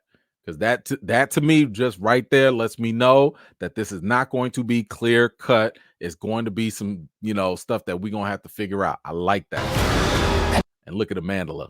Listen, she's doing the work. I like her already. Let's go. Who is allowed to use it? What is that? And they ain't never seen no red lightsaber. I need to see this. I need to see that kyber crystal or whatever. I need to see it bleed. And I need them to be like, yo, what is it? How you get that? What kind of lightsaber is that? Like, I need to see all of these things happen. Look at them. All of them turn up. Ooh, when was the last time you seen all these lightsabers turn up? Last time had to have been during Clone Wars, if that.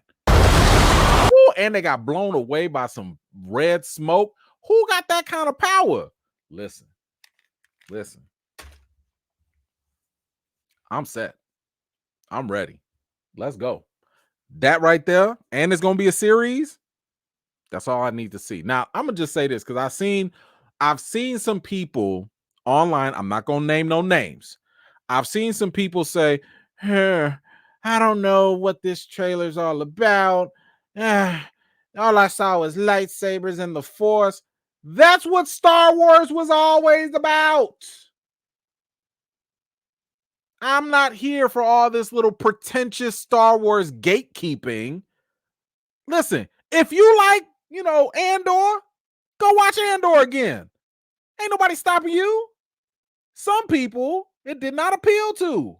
For some people, we like lightsabers. We like the Force. We like good versus evil. We like that. You know why? Because it's only been around for 40-something plus years.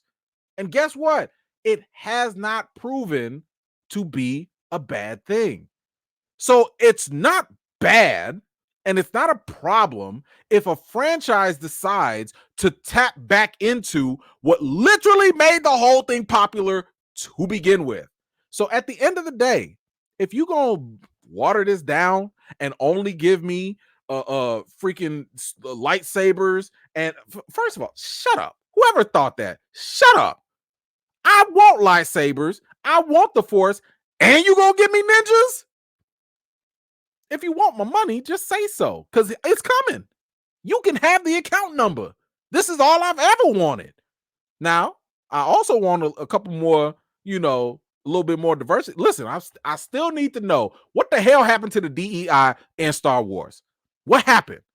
Because I'm still wondering, how did y'all have DEI programs back then? You got all these little black kids and everything running around. You got all this diversity. And then now, as we see Star Wars today, I mean, I see a bunch of aliens. I see a bunch of other white, Jedi walking around. All I saw was Mace Windu and Kelleran Beck. What happened to them other Jedi? Where were they? Star Wars, I need to know. Anyway, we have something from the showrunner of Star Wars, The Acolyte, and I thought that this was actually pretty interesting stuff. And she was just talking about, some of the behind the scenes of the actual series and what went on in it. And we get a little bit more information about the show too.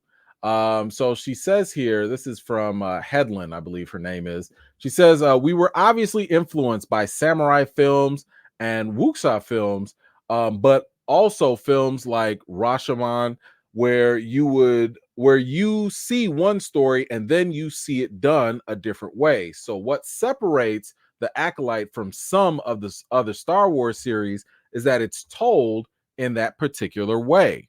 Okay, so I like that. So it sounds like we're getting different perspectives, right? So it sounds like maybe we'll be getting the Jedi perspective, one episode, and then maybe the next episode we see the same events but from a different lens, maybe from the Sith, maybe from the other side, don't know, but I think I like that. I like that. I like it when we get that bit of a change of perspective, because it forces you to really, think about these things, like, oh, was this person a good person? Oh, maybe they weren't so good. Were they bad? Maybe they weren't so bad. So I do like the fact that we're getting that bit of variety there. It says here, you definitely get the point of view of the Jedi, especially in terms of Amandala's character and trying to stop her and hunt her down. But you also get enough of Amandala's character's perspective that you can also see how both of them exist simultaneously. Now, at least from what it looks like she's the one that's on the hunt and killing other Jedi. So that's kind of like, yo, what could make her I'm assuming she was a former Jedi. What would make her want to go on a rampage and start killing other Jedi? And it also sounds like this is something that's never happened before. So, again, it's got to be some sort of crazy motivation that would make this happen. Now, this was the pitch that they gave, and I think this is interesting. It says here, when she met with Lucasfilm, she said, my elevator pitch was Frozen meets Kill Bill. Whoa. Now I get the Kill Bill approach, right? Like, it looks like Amandala's character is, the bride in this case, and she's just going through trying to kill all the people. I get that. I'm trying to see what the Frozen aspect is, though. Like, is she the missing princess of some sort or something? Like, I don't know. I don't know. Is there something she's got to let go? Listen. They also said that this was like a mystery thriller. So, Frozen meets Kill Bill? I mean, you had me at Kill Bill. You had me at lightsabers. You had me at ninjas and the Force. I'm with it. What else did they say here? The interviewer said the Acolyte takes place towards the end of the High Republic and 100 years before Phantom Menace. What is Amandala's character? What is she an acolyte of? Is it the Sith? Is it the Jedi? Or is it open to interpretation? And the showrunner said it's open to interpretation at this time, but you will discover it when you're watching the show. One thing to know about the show is that we've been talking about it as a mystery thriller. So we still don't really know what is she an acolyte of. I personally think that she's just clearly a dark side user. Like, that would be the worst kept secret that this show could have. But it is interesting that they're at least going to try to make this a mystery and a thriller at the same time. So I definitely want to see how they're going to make that work. Now the question was like, okay, so whose point of view are we going to see? It says here, the way I see Star Wars, the dynamics are either underdog versus institution, or institutional threat, or it's father son, sibling, master apprentice, father daughter. It's a familial dispute. So I would say that our show is more on the latter. People are good guys. People who are good guys can be bad guys, and people who are bad guys can be good guys. There's a lot of moral ambiguity, which is why Jodie Turner-Smith's character's line in the trailer is so important. And she said, this isn't about good or bad. It's about power and who is allowed to use it. I like that. Because right there, that means that they're definitely going to challenge the beliefs of the Jedi, because I believe at this time the Jedi are kind of like, they've been in control for a long time. Now here's the thing, and I think it was Freddie Prinze Jr. who kind of talked about this, and he was talking about like how George Lucas, Dave Filoni, how they were basically talking about how the Force works. The Force is always about balance. Because it's always about balance, that means you can't always have too much of a good thing or too much of a bad thing. So, if you have hundreds of years of the Jedi being on the light side, on the good side, well, guess what's going to happen? Order 66, the Empire. You're going to need a balance to that. And that's where the Sith come in, right? And you're going to need, because you got to balance out the Force. So it makes sense that if we're at the peak of the High Republic, it's time to shift that over. It only has to, right? So clearly, I think she's gonna, lean on to the dark side, of course. Now she did mention for some of y'all's, deep Star Wars fans, there's also a lot of stuff from the extended universe that I got to utilize, and nobody stopped me, so I did. So if you happen to be one of those people that read all of the comics and all the other extended stuff, it looks like she's bringing those things to life. I have not read all those things. I haven't watched all of them, mainly because I thought that it was stupid. Not to say that the content was stupid. I just thought that it was stupid on Star Wars to give us very vital, good information about characters and different stories and make people go out to go read those things rather than making movies, making TVs. Because I believe that when you give people reading stuff, that should be supplemental information. It shouldn't be the major stuff, because you limit your audience and you limit your money making potential. So unless you are like a hardcore Star Wars nerd, most people are not going to know all the other cool adventures that Darth Vader had in between the movies, or the adventures that Luke Skywalker had in between, because they buried them in novels and stuff. So, it is what it is. But there was one more thing. This was about the writing creative team that was brought together. Now, here's, I think, is a very important thing. So they were asked about, people in the writers room. The showrunner said, yeah, I just thought it would be good to have the perspective of a person that had literally never seen Star Wars until she was in the room. And she said to me, why do you want me in this room? I've never even seen Star Wars. And I was like, first of all, you're an incredible writer, and that's why I want you here. I want you to be questioning the narrative. I don't want myself, who's a lifelong fan, to just be relying on particular references in order to create emotional beats. I want those emotional beats to be earned and checked by someone that isn't super familiar with it.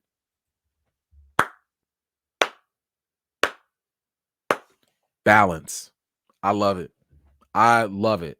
I love the fact that the showrunner had that level of sense to be like, listen, I don't want this to just be a Star Wars nerd love fest.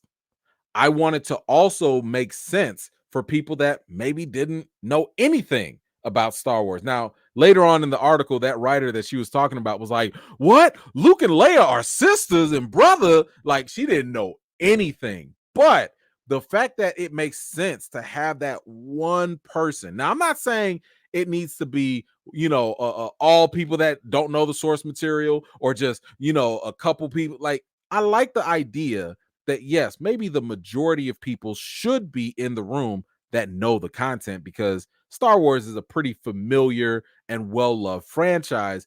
But to have at least one or two people in the room to kind of be like, hey, excuse me, non-nerd here, what's that? Why is that character doing that? Did you know that this doesn't make sense? Help me understand this, because there are certain things when you in a certain fandom that you take for granted. So having that fresh outside perspective is a great thing, because if anything, not only could it help bring in newer audiences, but it could also maybe reveal certain things to the fan base that maybe we took for granted, that maybe we were blindsided by. So I love the fact that they're doing this with this franchise. I wish other franchises would do this too. But that's another conversation. But I like this. I love the trailer. I am very excited for the Acolyte. I think that this is going to be solid. We will definitely be covering this 100%. But y'all let me know, what did you think about the trailer, and what did you think about the description of the show being a murder mystery, a murder thriller? I'm sorry, mystery thriller. What do you think about, the fact that we get lightsabers and force and all this other stuff? What you think about the lack of a DEI program in Star Wars? Whatever you think, let me know your thoughts in the comments down below.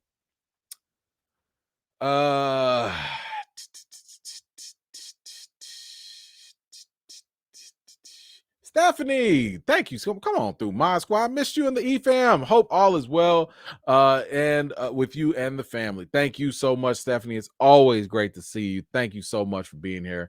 I appreciate you.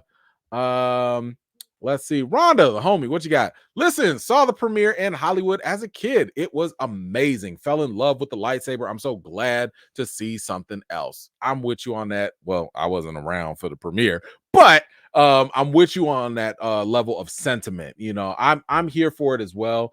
And I was talking to somebody about this earlier where I was saying that, like, I get it. I understand how people will like things like Andor, right? And no, I have not finished Andor. I'm sure it is solid according to people, but I think it's kind of a testament of how, like, it's not appealing to me. I was brought into Star Wars when it talked about the Force, Jedi, dark side, lightsabers. This is what brought me in. This is what's kept me in. And what I have appreciated about it is the fact that, like, not to say that we shouldn't do other stuff, because Rogue One was really good. But even in Rogue One, they still had to sprinkle a little bit of lightsabers and dark side in there. They still do that. The coldest Darth Vader scene you'd ever seen, they still sprinkle that in there because they know what the people want. They know what's provocative. Okay, so I'm totally with the idea of, like, trying new things, but I'm not terribly okay with escaping what made you exceptional and what made you where you are. Also, you still got to remember your roots. And my only argument is that I still think that Star Wars has a lot that they can still mine and explore that we have not seen yet. So, for example, in the Clone Wars, we got to see different ways of the Force. The introduction of the Night Sisters, for example, these are people that are not really dark side, but they're not really Jedi light side. Like, they use the Force in a different way. I'm like, yo, that's interesting. When we get to see the father and the daughter and the son and all, I was like, yo, that's interesting. Like, all these other aspects of the Force, all these other alien races that use the Force in a different way, that's interesting. You can still take these basic core elements and still elevate them in a new way and make people intrigued. So I'm like, yo, that's fine, because I'll be honest with y'all. I know that we talked about this last week. Patty Jenkins was doing a script for Rogue Squadron, which was going to be a whole bunch of something about the fighter pilots. I don't care. I'm not saying it's going to be bad. I'm just saying that does not appeal me. That does not appeal to me at all. I mean, y'all could throw Poe Dameron in there, I guess. Okay. The whole franchise had made me never care about these pilots, because every time them pilots be flying around, and I'll be honest, it's almost like Star Trek in the red shirts. Like, would y'all, for y'all Trekkies out there, would you want a Star Trek movie that's just red shirts? I don't know. I mean, I'm not a Star Trek fan like that, so I can't say that I would want a red shirt movie. But when it comes to them pilots, I'm like, listen, if you die, you die. Should have had the Force. Like, every time I see somebody with the Force, they don't be dying like that. You should have had the Force. So I can't care about people in Star Wars that are not intricately tied to lightsabers, Force. Listen, this is why we're here, right? Anyway, so anyway, I like this whole Acolyte thing. Thank you so much, Rhonda. I appreciate you. let's move on. Dang, we still gonna be on this bandwagon? I think so. I should have put this earlier. This would have been a great segue too. Well. Is it possible that we have a new James Bond?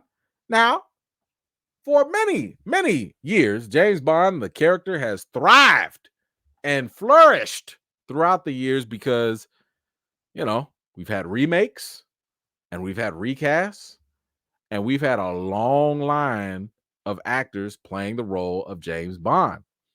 But rumors have been circulating about who the new James Bond could be and what they would want. And, the Broccoli family or whatever who's in charge of this, the rumors have already been out there saying that they want someone younger. They want someone that can be with the franchise for like the next 10 years, to make multiple movies. And they want someone who can, who's kind of an unknown, but not really a whole unknown either. And I will say that this was not on my bingo card per se, but I'm not too mad about this pick either because right now it's looking like Aaron Taylor Johnson. Y'all might remember him as Quicksilver and Age of Ultron. You might remember him from Kick-Ass. But this guy, he's going to play Kraven in the upcoming Kraven movie. But he is rumored to be our next James Bond. This is according to a British tabloid, The Sun. It says here, Bond is Aaron's job should he wish to accept it. The formal offer is on the table and they are waiting to hear back. It goes on to say here, Aaron is going to sign his contract in the coming days and they can start preparing for the big announcement. So we will find out if he actually is going to be the next James Bond. Hope maybe soon, for all we know. But I'll say this, I'm okay with this. I'm very okay if they wanted to make him the next James Bond. I've seen Aaron Taylor Johnson like throughout the years, and the guy's actually a really good actor. I would say that if you've seen him in Nocturnal Animals, the movie's not all that great, but whatever. It's fine. The movie's fine, but like I thought his performance in that film, what's crazy is I didn't even know he was in the movie. Like it took me a minute to realize, like, wait, that's Aaron? That's him in the role? And then, of course, Bullet Train, which is a fun movie. You could definitely check that out with Brad Pitt. Aaron is solid in that too. So to me, when I see an actor that can have that level of range where he can disappear in a role and he's clearly got the physicality, and this guy is, I would say, a pretty, he's in shape. You know what I'm saying? Like he can handle his physical roles and stuff. You know, if they did pick him, let's go. Let's go. Now, one thing to be cautious about is that I've only seen this being reported by a couple British tabloids. Now, I have not seen, I've seen people, people quoted them or whatever. Usually when something like this is happening, we would also hear from Hollywood Reporter, Variety, and stuff like that. But we're not seeing that. I see people asking, is he British? Yes, I believe he is British. So you got that out there. But oh, hold on. We got people in the comments from across the pond. My man says here, hold on, let me listen, I trust the people over there more than anything. What did my man say? The Sun is absolute hole over there. Can't be trusted on any side but breaking news. Okay. I'll take your word for it. I don't know. I don't know. But I would take this with a grain of salt either way. Because I think it would be a good pick if it were true. I saw that he was interviewed in like another interview and they tried to ask him about the James Bond thing and he was still face about it. He was just like, next question, so that usually is a sign that they might actually be in the talks. They might be in talks. But yeah, take this with a huge grain of salt. Again, I haven't seen any other bigger outlets using their resources to verify it, but at the same time, maybe he does fit the profile. He is younger. I think he's in his 30s, which means that if you go with 10 years with him, hey, he'll end off in his 40s or whatever. He's not going to be like 50 something years old like Daniel Craig. And you know, he's British. He's not a household name. You know, like I don't think the average person, if you walk up to them and say, "Do you know who Aaron Taylor Johnson is?" that they'll know exactly who you're talking about. You know, household names are like Michael B. Jordan. Like that's a household name now. You know, Denzel, Tom Cruise. Like these are household names. You know, I think Aaron Taylor is one of those people that people will be like, "Oh, I've seen him somewhere," and they might struggle with his name, but he's familiar enough. Now, I think the only other caveat here is, brother, if I were you, and let me just give this message right now to Aaron Taylor Johnson. If you are in contention or if the offer is on your table to play James Bond, sign right now. Because Kraven the Hunter is still due to come out later this year. And we've already seen what has happened with Sony Marvel movies. I don't want you to fumble the bag. In America, that means to drop the T. I don't know. I'm sorry. I don't know the exact translation for across the pond. What drop the tea bag. I don't know maybe if that translates well, but you don't want to fumble the bag and let Kraven come out and ruin your James Bond money. Sign on the dotted line right now, because when Kraven come out, that offer might not be there. So I'm just saying, go ahead, bro. Sign on the dotted line. Spill the crumpets. I like that one too. That's even better. But y'all let me know. What do you think? Do you want to see Aaron, Taylor Johnson? Do you want to see him play James Bond? Is this it? Is he the guy? I don't know. Whatever you think, let me know your thoughts in the comments down below. All right. Yeah, listen, y'all come up with the where's Stamina at? Stamina, you got any other, like, what's the equivalent, brother? I don't know what the equivalent is across the pond for fumbling the bag. What do y'all say over there? Let me know. Because bro, I don't know. You ain't got no bro, you are ambassador. You are our ambassador. I don't know if anybody else is from London out there, from the United Kingdom or whatever. If you got some other phrases over there, let me know. All right, what else do we have? Hold on, let's grab these. Team Black, Top Gun in space, absolutely, sure. Why not? Let's do it. They better still have the Force, though. That's all. They better still have the Force. All right, so we have. Oh, did I not put this? Oh, hold on. Let me make this for you.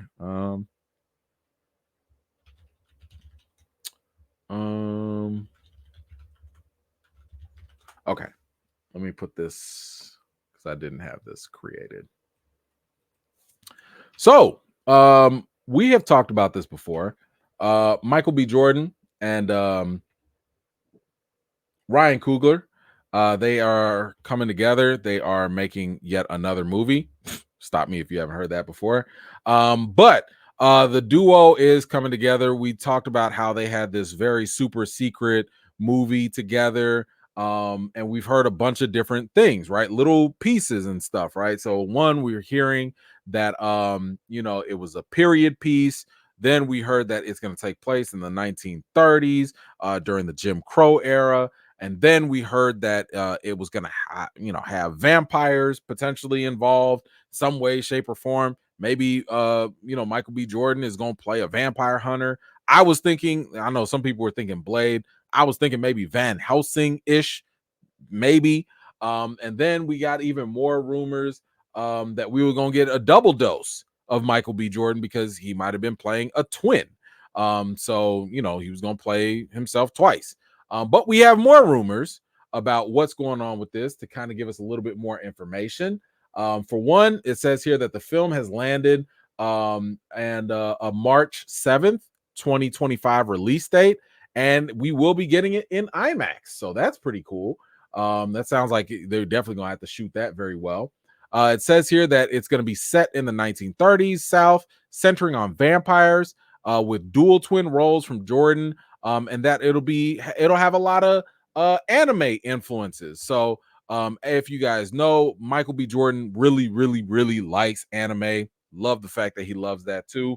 So I'm just thinking to myself that y'all just gonna have some classic scenes, in this movie, where probably how like when the samurais have they knives or they swords or whatever, and they go clashing at each other and they cross each other's path, and then you just kind of zoom in, you see the other guy in the background and only one person standing and the other one's like, "Ugh," and then they just die. I bet you we see something like that, or somebody gonna get sliced in half. They gonna be like, ha ha ha, I didn't feel it. Then they split. It's gonna be some classic anime stuff. That's what I get the feeling of when I hear anime influences. So I think that's going to be kind of cool.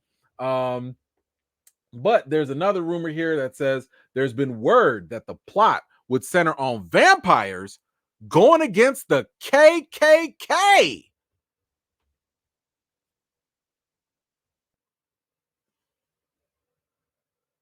Well, usually we don't root for vampires. But a great man, a wise man once said, "Let them fight. I'm here for this. I don't care. Because one way or another, blood shall be spilled.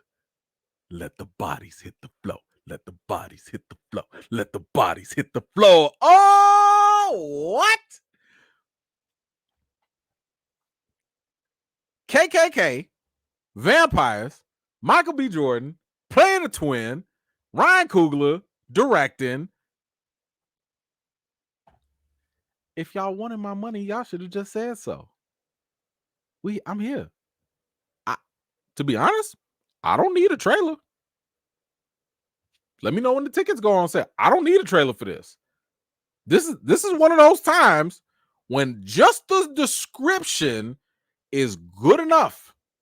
And keep in mind, this was also reported to have franchise potential, which means that we could get a bunch of adventures of these twin brother, maybe they're vampires. I don't know. Maybe they vampires that's traveling the world, killing racists or something. I'm sorry. Ain't nothing better than sucking the blood out of a racist to me. Fictionally, but I'm okay with this. From a fictional perspective, I'm okay with this. Maybe, and I know we're getting ahead of ourselves. Maybe they travel in the future to the 1940s. Maybe they get into the World War. Maybe they go sucking the blood out of some Nazis. I'm just saying, you got some potential here. Fellas, y'all got some potential. You go ahead and suck the blood out the KKK, and then you go get some Hitler Nazis at the same time. I think we have a franchise here. I think we got money. And yes, I will be booking the theater for this. Watch party galore. Please make this rated R2. Oh.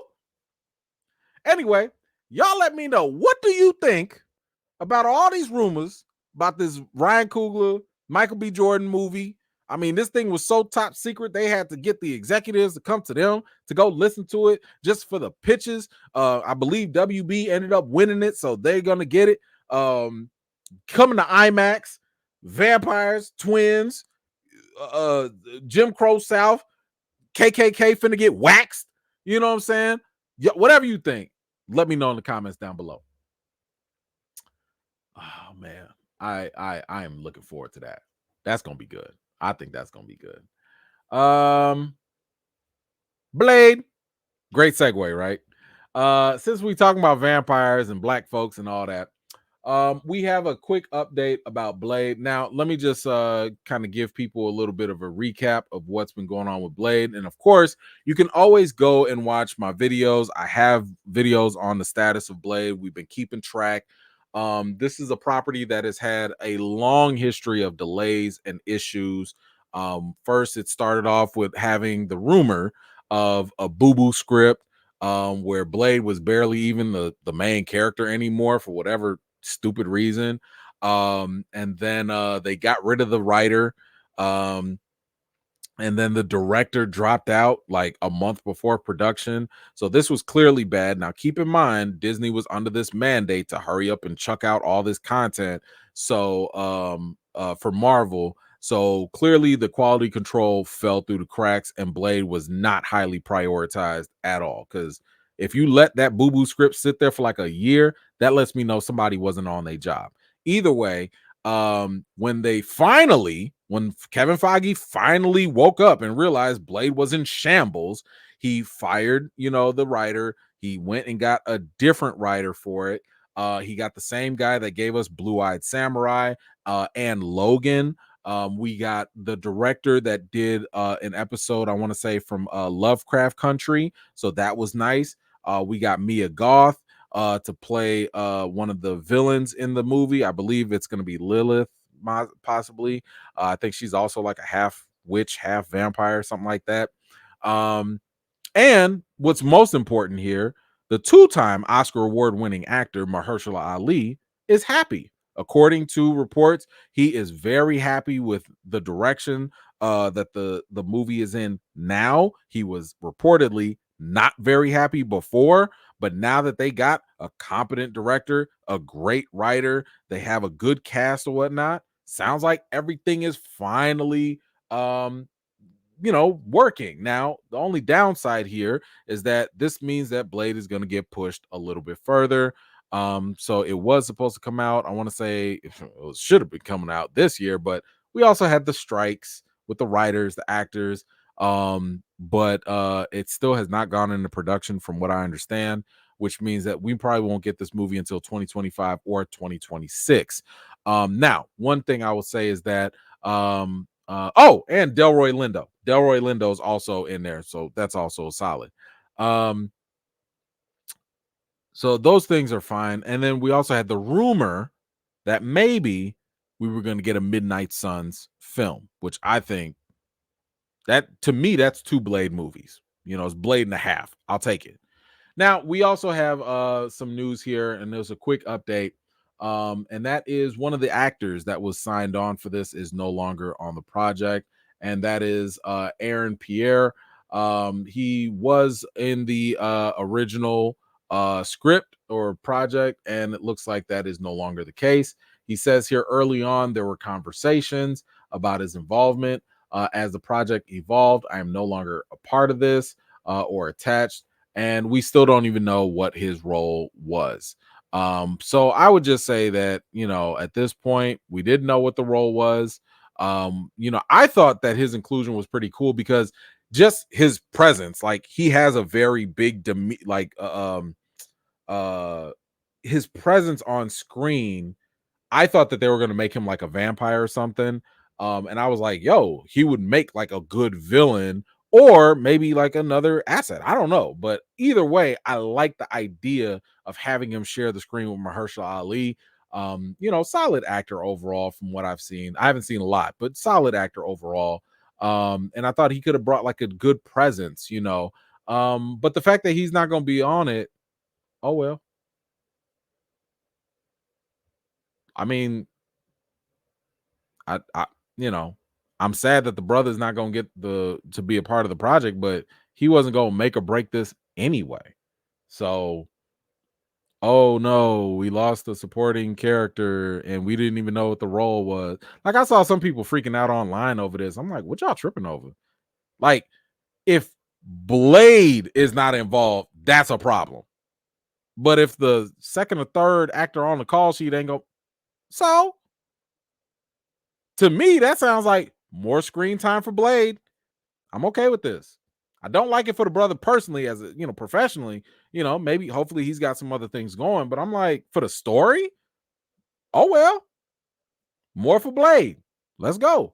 So anyway, I'm okay with the fact that he's not going to be a part of it, but y'all let me know. What do you think? Is this a make or break thing for you? Are you still even excited for Blade? Maybe you're not, and I get it. Like, listen, it's been a long time. It feels like they're not putting no respect on his name. Totally understand. But I am trying to keep the faith. I'm trying to see what happens. Like I said, if Mahershala is happy, I'm happy. So we'll see what happens. But y'all let me know, what do you think in the comments down below. All right.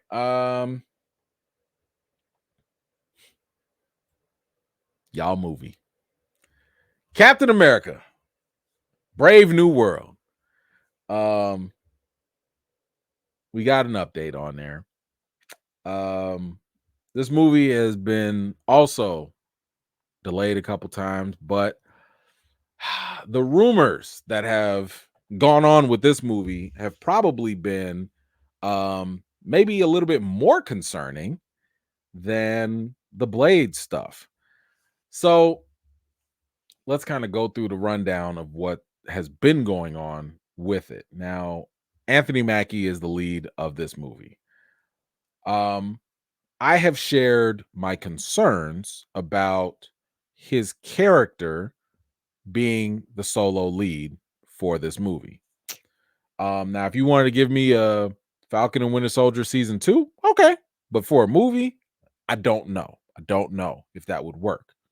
So we've heard the rumors and we've seen already Harrison Ford was going to be in this movie. A lot of the insiders have already said that he was potentially going to be Red Hulk because, they recast Thunderbolt Ross after the passing of the previous actor. But then we also heard that, Betty Ross was coming back, Liv Tyler was coming back. Like, all these characters from the Hulk series and the Hulk movie, the Hulk movie from 2008, all these characters are coming back. The leader's coming back. Betty Ross is coming back. Thunderbolt Ross is coming back. And Mark Ruffalo said he wasn't, but don't nobody listen or believe Mark Ruffalo. Bro's a straight walking cap. But with that said, it was getting kind of suspect. It was getting kind of suspect that you had all this stuff going on, and it was like, man, this is starting to smell like another Hulk movie. This don't sound like no Captain America movie.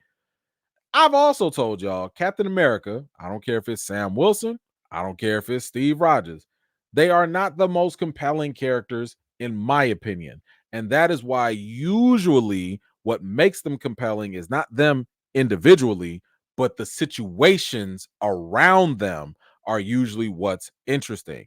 Civil War. It's the conflict that's interesting. Even in Winter Soldier, which is one of the MCU's top 5 best movies, in my opinion, even that movie, which was a Cap movie, to me, Cap was not the most interesting thing. I was more interested in what was going on with the government and Hydra and Bucky and all of that, not actually Cap. So, usually, in other words, Cap still has to do a lot of work. And this movie, one of the other rumors that ended up happening was that they had to do a lot of reshoots, not just any old reshoot. It's not like they just had to go tweak up and, freshen up this, or, oh man, you know what, let's get a different angle here. Those type of reshoots are already planned. Those things make sense because they happen with every movie, right? They account for that.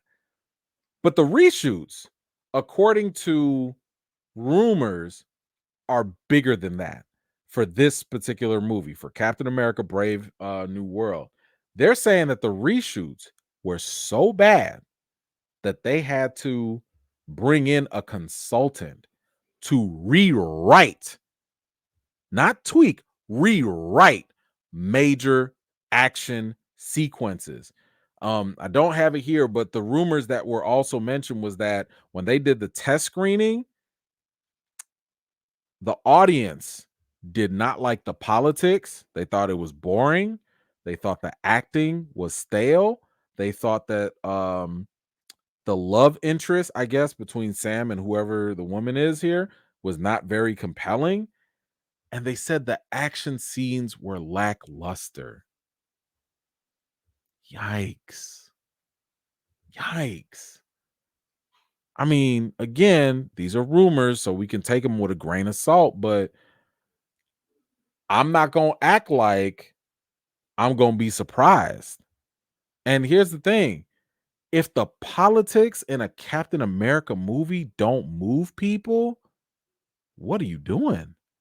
That is Captain America. Captain America is politics, right? So I don't know what it, but then again, it's like, yo, the action scenes, y'all couldn't get the action scenes together. We also heard that the Serpent Society was cut out of the movie. Listen, all I'm saying is these red flags are starting to build up. They starting to build up, and it's not looking good. Now, again, Marvel slowed down. They hired somebody else. They're retooling some things. Maybe they will fix it. Maybe. But we got another update. I got y'all recapped up with all the stuff, but we got another update. And that is kind of unfortunate. But it looked like Sam ain't going to get the help that he should be getting. Looks like that's not going to happen. Because it says here Sebastian Stan is officially not returning as Bucky Barnes in Captain America Brave New World. Yikes. Yikes. In case y'all forgot, Bucky was added to Falcon and the Winter Soldier, in my opinion, because Falcon was not going to carry that series by himself. I've told y'all this before. He needs help. He's great when he's a supporting actor. He's great when he has a co-lead, but it kind of struggles when it's just him. And the fact that y'all just had an entire series with Bucky and with Sam, and you gonna take the training wheels off, and he not ready to ride yet? Now, this comes from Anthony Mackie himself during the interview, where he says here, when they decided, Marvel, to go back to the movies, it is what it is, but I don't have my friends anymore, so it kind of dampens it a little bit. Now, he's talking about Daniel and Sebastian Stan. He's talking about Zemo and Bucky, that he doesn't have them anymore and that they're not going to be there. He says, anything I can do to hang out with Daniel, a dancing Daniel Bruhl, makes me very happy. Yes. Yes. The dancing Zemo was fantastic. What a time. Now, Sebastian Stan is going to be also filming, and he's currently filming Thunderbolts. So he is doing another movie. And I have less trepidation about that than I do about this. I'm worried. At first, I was really trying to give it somewhat of a chance. But now because Bucky was like one of the best things. Listen, they even gave my man the knife. I don't have my knife on me. I got a knife. I ain't got no knife. I need my knife. I'm gonna have to get my knife next time. Bucky with the knife. That we can't even get that. Sam out here in the cold by himself with a bunch of Hulk characters trying to take over his movie, with reportedly lackluster action scenes and all that. What? Marvel, I hope y'all know what y'all doing, because I don't know. I don't know about this. I don't know about this one. This is very concerning. You taking this man's help away? I don't know. All right, guys, you guys let me know. What do you think about the fact that Bucky is not going to be in Captain America 4, Brave New World? I've already told you about all the reshoots and the potential test screenings and the not so great reception. I mean, maybe it's an opportunity for Marvel to clean it up and to make things better. I don't know. Whatever you think, let me know your thoughts in the comments below. Okay, I'll say that one there. All right, let's see. Who is this? Who is this? Yeah, see, y'all lucky I even like put up with y'all. Y'all lucky I put up with this. I don't know who this is. Hate Me is my next movie. Whoever this is, go away. I don't know who this is. Whoever this is, go away. Y'all play too much. Y'all play too much. Thank you so much for the contribution. I appreciate you, but go away. Ray, what you got? I'm a CDL driver. Thanks for keeping me away. Oh man, that is awesome. Hey, no problem, Ray. You are doing the work. I know it. That is not easy work. I don't know how you stay up, but if I can help, that's great. Hey man, that's good stuff, man. Good stuff. Thank you so much.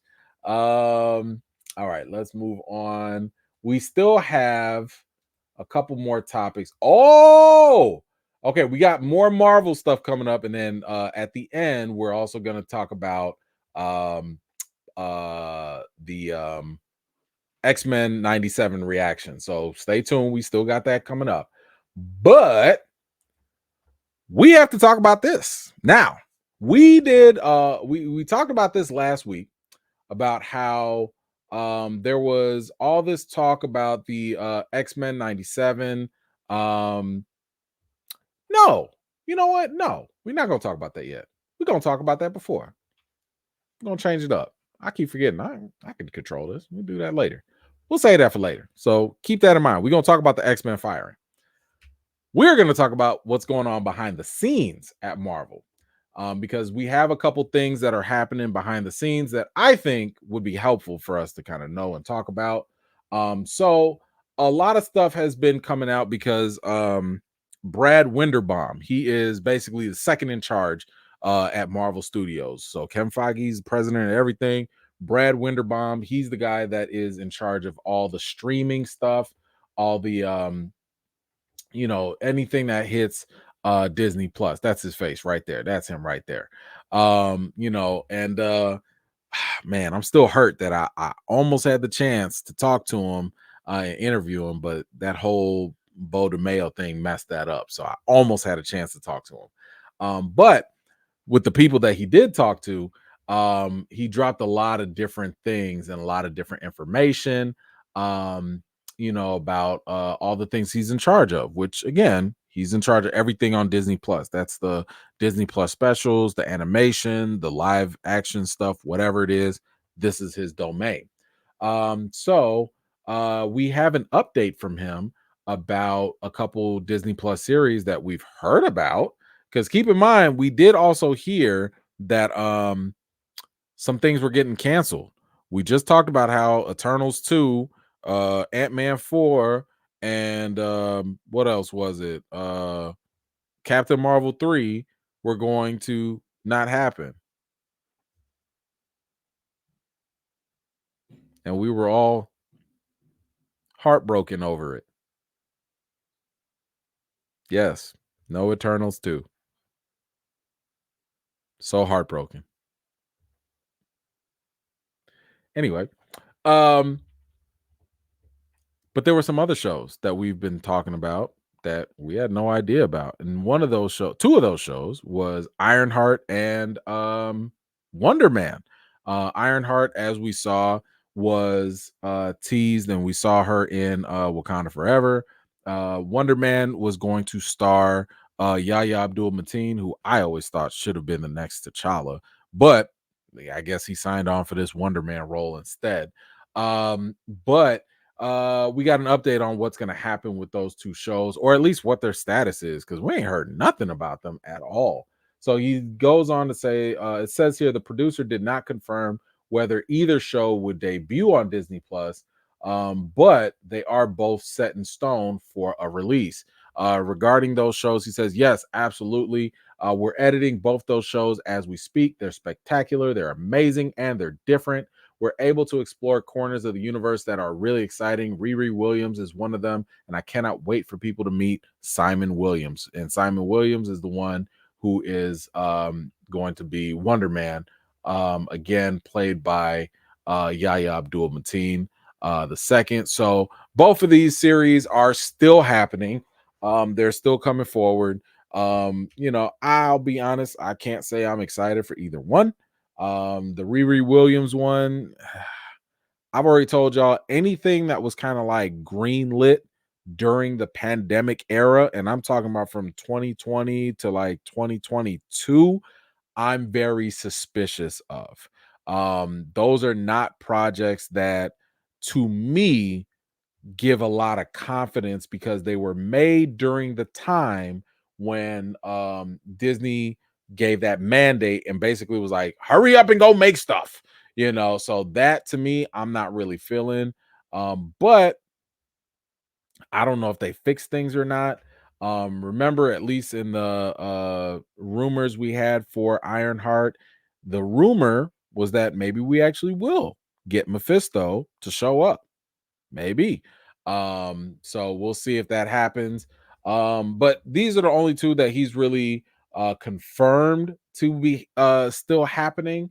He did give another update on something as well. But let me see. Is this the one? Did he give us the update on? No. Okay. We got another one that he talked about, but I'll get to that in a second. But just to kind of give you guys a little behind the scenes. Now, I told y'all Disney ushered that whole mandate, and that I think is a huge reason why Marvel Studios had that boo-boo phase 4 and things were just not always as quality and polished that we're used to. And you know, Brad Winderbaum basically confirmed that. He says here in a nice way, I mean, frankly, in all honesty, there was a mandate to kind of create as much as we could for Disney Plus as quickly as we could. And then there was a shift. And all of a sudden, we have to start spreading our release dates out.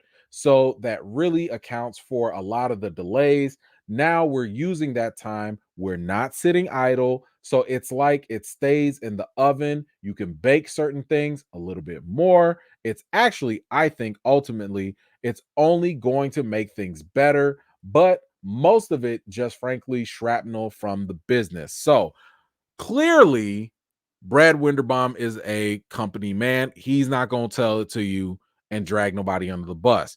But I think that this validates basically what we already suspected. The mandate that came from Bob Chapek, who did not know a dang on thing about how to handle things on a creative side. Keep in mind, this was the same guy that went to try and drag Scarlett Johansson because during the pandemic era, when they dropped Black Widow on streaming, they screwed her out of a lot of money and they settled on that lawsuit later. But it could have damaged a lot of talent relations. Remember, they was out here like, man, Scarlett don't care about the kids. She don't care about nobody. You know, like they really were doing some bad stuff. Then they took power away from Kevin Feige. They made Kevin Feige report to other people, other business people that had no real clue about what to do on the entertainment side of things. So again, this is why we were getting really, really bad stuff coming from Marvel, or just not so great, because that mandate to hurry up and put stuff on Disney Plus, Marvel never had time to sit back and actually look at these things. They never had time to reflect on these things. They didn't have time. Kevin Feige was all over the place. The man did not have time to sit there and actually think about, hey, is this working? Is this good or not? That's not to say that Kevin Feige and everything he looks at is going to be great, but if you're taking the one person that usually has ushered in at least 10 years of solid stuff prior to that, and you're running him thin, it's not a good look for the overall product. So at least we have confirmation right now that, as he said, a shift happened. So what is that shift? The shift is they fired Bob Chapek. Bob Iger came back. He got rid of those business people that were interfering with Feige, and they allowed Marvel to cook the way that they used to cook. I think more importantly, they issued the other mandate of slow the hell down. Stop all that. We don't need all them sequels for everything. Eternals 2, Ant-Man 4, Captain Marvel 3. We don't need it. We don't need it. It's okay. Ain't nobody checking for those. And if they are, it's not enough. We don't believe you. You need more people. So they're going back to the basics of doing things the way that they used to, where it's like, yo, when we have a project, let's take our time. Let's make sure that we're using our heavy hitters and let's go ahead and put those things out there. Let's take some time, see if it worked, see what didn't work, and then adjust. I like that. I like that. Now, again, that doesn't mean that they're going to hit a home run every time, but it does mean that they're going to be at least a little bit more thoughtful with how they approach the content that they give us. And I'm okay with that. I want them to take their time. So we have a little bit more from Brad in these interviews. So there were a couple things that I thought you guys might find interesting. So I'm not obviously going to read the whole interview, but I'm going to read a couple snippets of it. And this is going back to X-Men 97. And this he's talking about basically like how it came about. So we'll talk about a little bit of that, and then I'll give my thoughts on it. They asked him like, yo, how did X-Men 97 come to be? What was the process? And he said, look, it was right after What If. We had just finished the first season and everyone was really happy with it and it did really well. Based on the response to that show, Kevin Feige was like, well, what else do you want to do? And the first thing Brad Winderbaum said was, I want to revive X-Men the animated series. And Feige asked the most important question.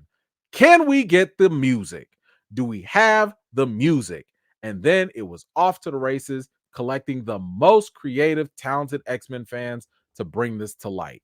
Listen, I know that there are a lot of things that we can easily criticize Marvel for, and I'm here for the criticisms, but I have to tell y'all, I'm also here to give them credit when it is due. And I think this is when it's due. They said specifically that after the reception of the first season of What If, that's when Kevin Feige said, what else do y'all want to do? And Brad said, X-Men. What If came out, a couple years ago? It's vitally important. And this is what I keep telling y'all. Your voice matters. Your dollars matter. When you guys see things that are mediocre to not good, you have to let the studios know. Because if they just sit there and be like, well, everybody watched, well, everybody paid their ticket, so they must like it. No, you have to let them know directly whether you like certain things or whether you don't like certain things. So, for example, I'm telling you right now, X-Men 97 has been getting nothing but positive praise all over social media, all over the articles that are being written about it, all over the videos that are talking about it. You don't think Marvel has heard that? You don't think Marvel's like, hey, I think we got a winner with this X-Men 97. Let's do some more. They hear that. When they heard that y'all loved the first season of What If, they said, all right, bet. Let's do some more. You know what they didn't hear? They clearly didn't hear y'all talking loud enough about, I don't know, Ant-Man or whatever, because they really thought Ant-Man was going to be a banger. They need to hear the times that y'all are not happy so that they give time to adjust. And listen, my God, I love the fact, this is why Kevin Feige is the president. My man asked the most important question. If anybody says, let's bring back the X-Men animated show, if your first question is not, can we get the music? Get out of my face. You don't belong here. Because the animated themed music, that is absolutely 100% crucial. The only other property I would say that needs that same energy and needs the same questions asked would have to be Mortal Kombat. If it's not Mortal Kombat's theme music, that's the first thing that you're thinking about, step away from the property. I don't want no remixes. I don't want no cover songs. I want the same 80s techno beat. Put that back on now. Same thing for X-Men. Now, don't get me wrong. The series has kind of tweaked the theme music just a little bit, but it's good enough. I'm fine with what we got right now, and it works. But I like the other point that he made here. The second he got the green light to go ahead and do the X-Men series, what did he say? It was off to the races, getting the most creative, talented X-Men fans to bring this to light. What have so many of you guys been talking about? What have so many people been having issues about when it comes to the Marvel properties? When they stray away from the source material, or when they get too many people that don't know the source material. And what have I told you? I've told y'all it's one thing to get people that know the source material. What Marvel was trying to get away with was getting people that did not know the source material, and then they had to hurry up and do a cram session and read everything in like the next 3 months. And I'm like, that's still a problem, because if you give people that late night study cram session to try and catch up and then give us a product, real fans, people that are familiar with the stuff, are going to be able to see through that. Why? Because reading the stuff last minute does not mean that you really understood what gravitated with people. It will mean that you don't really know what resonated with the audience. Perfect example, whoever the hell is in charge of Venom over there at Sony, y'all don't know a damn thing about him at all. Because if you knew anything about Venom, I guarantee you would not have sat here and said, let's make it a buddy cop type of situation or an odd couple pairing. That was one of the dumbest decisions. I don't care if y'all made money the first time around. I don't think that it was indicative of your decision making. Everybody knows Venom got popular in the comics and the source material because he was a menace, because he was a straight problem for Peter Parker. That is the secret sauce that made Venom great.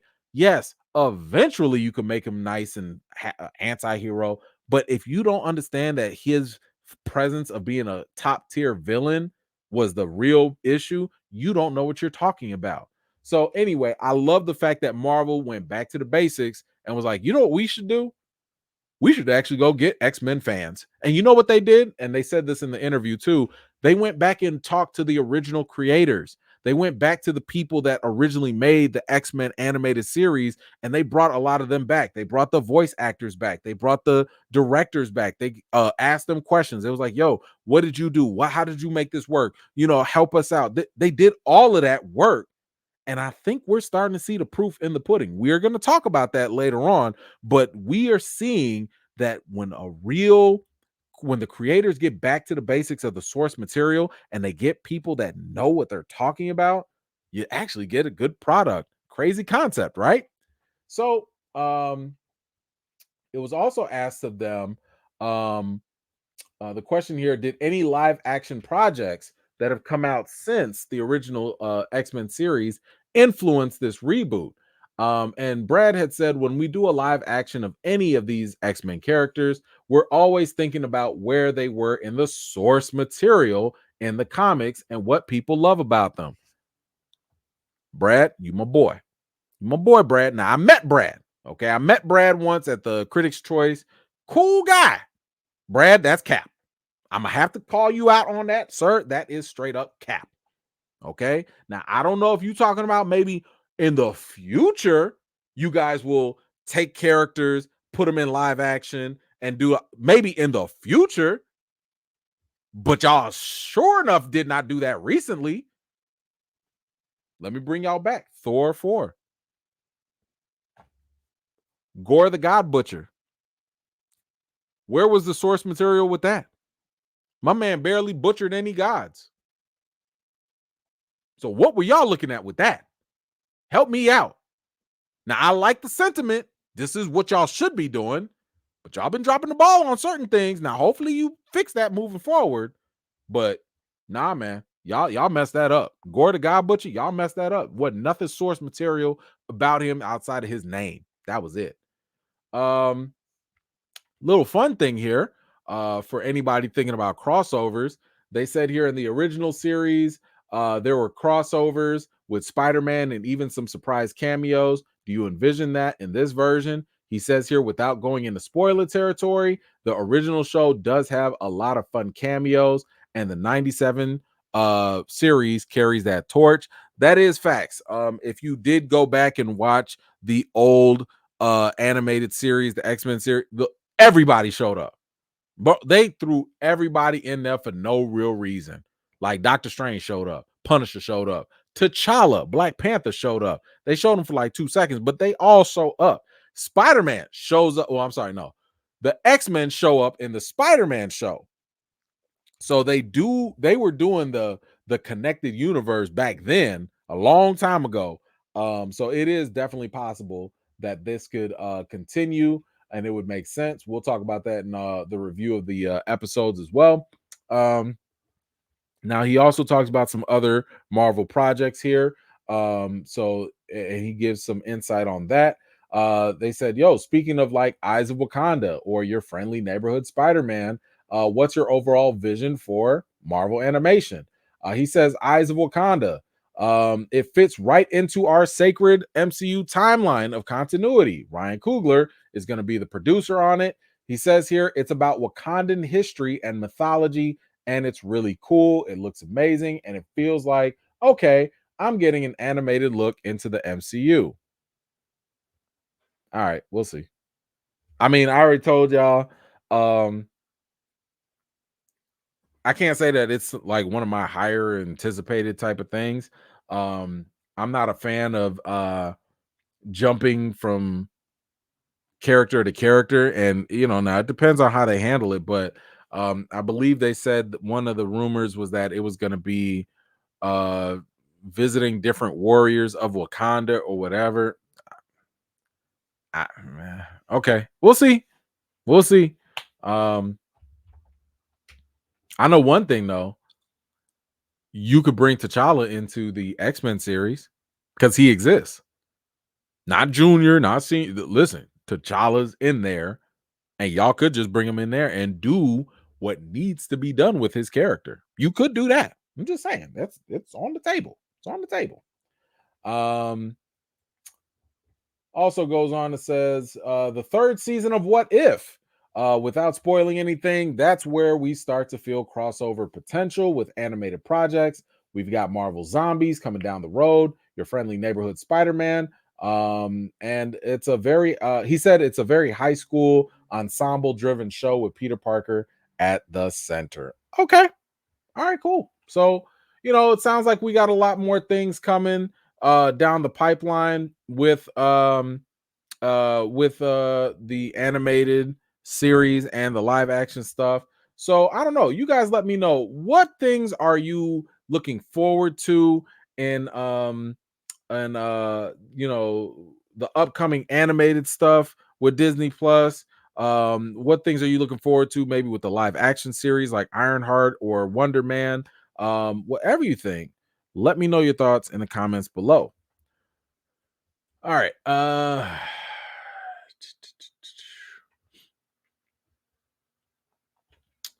Yo, what you got? I'm not gonna say that I'm tired of comic book movies because I will always watch them. However, I'm getting exhausted with the downfall of the MCU. I agree. I think we all are, right? Like nobody wants to keep seeing quality content get less I'm sorry, favorite IPs, you don't want to see them get less in the quality. Like nobody wants to see that. But I think your sentiment is very similar to other people that like this genre. Whereas it's like, yo, like I want these things to be good too. Like I don't want to see these things be terrible for long. Like, no, so I'm with you on that. I totally agree with you there. JN, the script action scenes need to be better, similar to Falcon and Winter Soldier, and a veteran director would be great. No T'Challa, happy for a black cap. Yeah, all right. I agree with all of that too. I think that would be pretty solid on all levels. JN, side note, Moon Girl is a great animated series. Cool. I haven't seen it, but I will take your word for it. Don't worry, guys. I still see your other stuff. I will get to it once we get a little closer to the related content. All right. So now we can get back to this.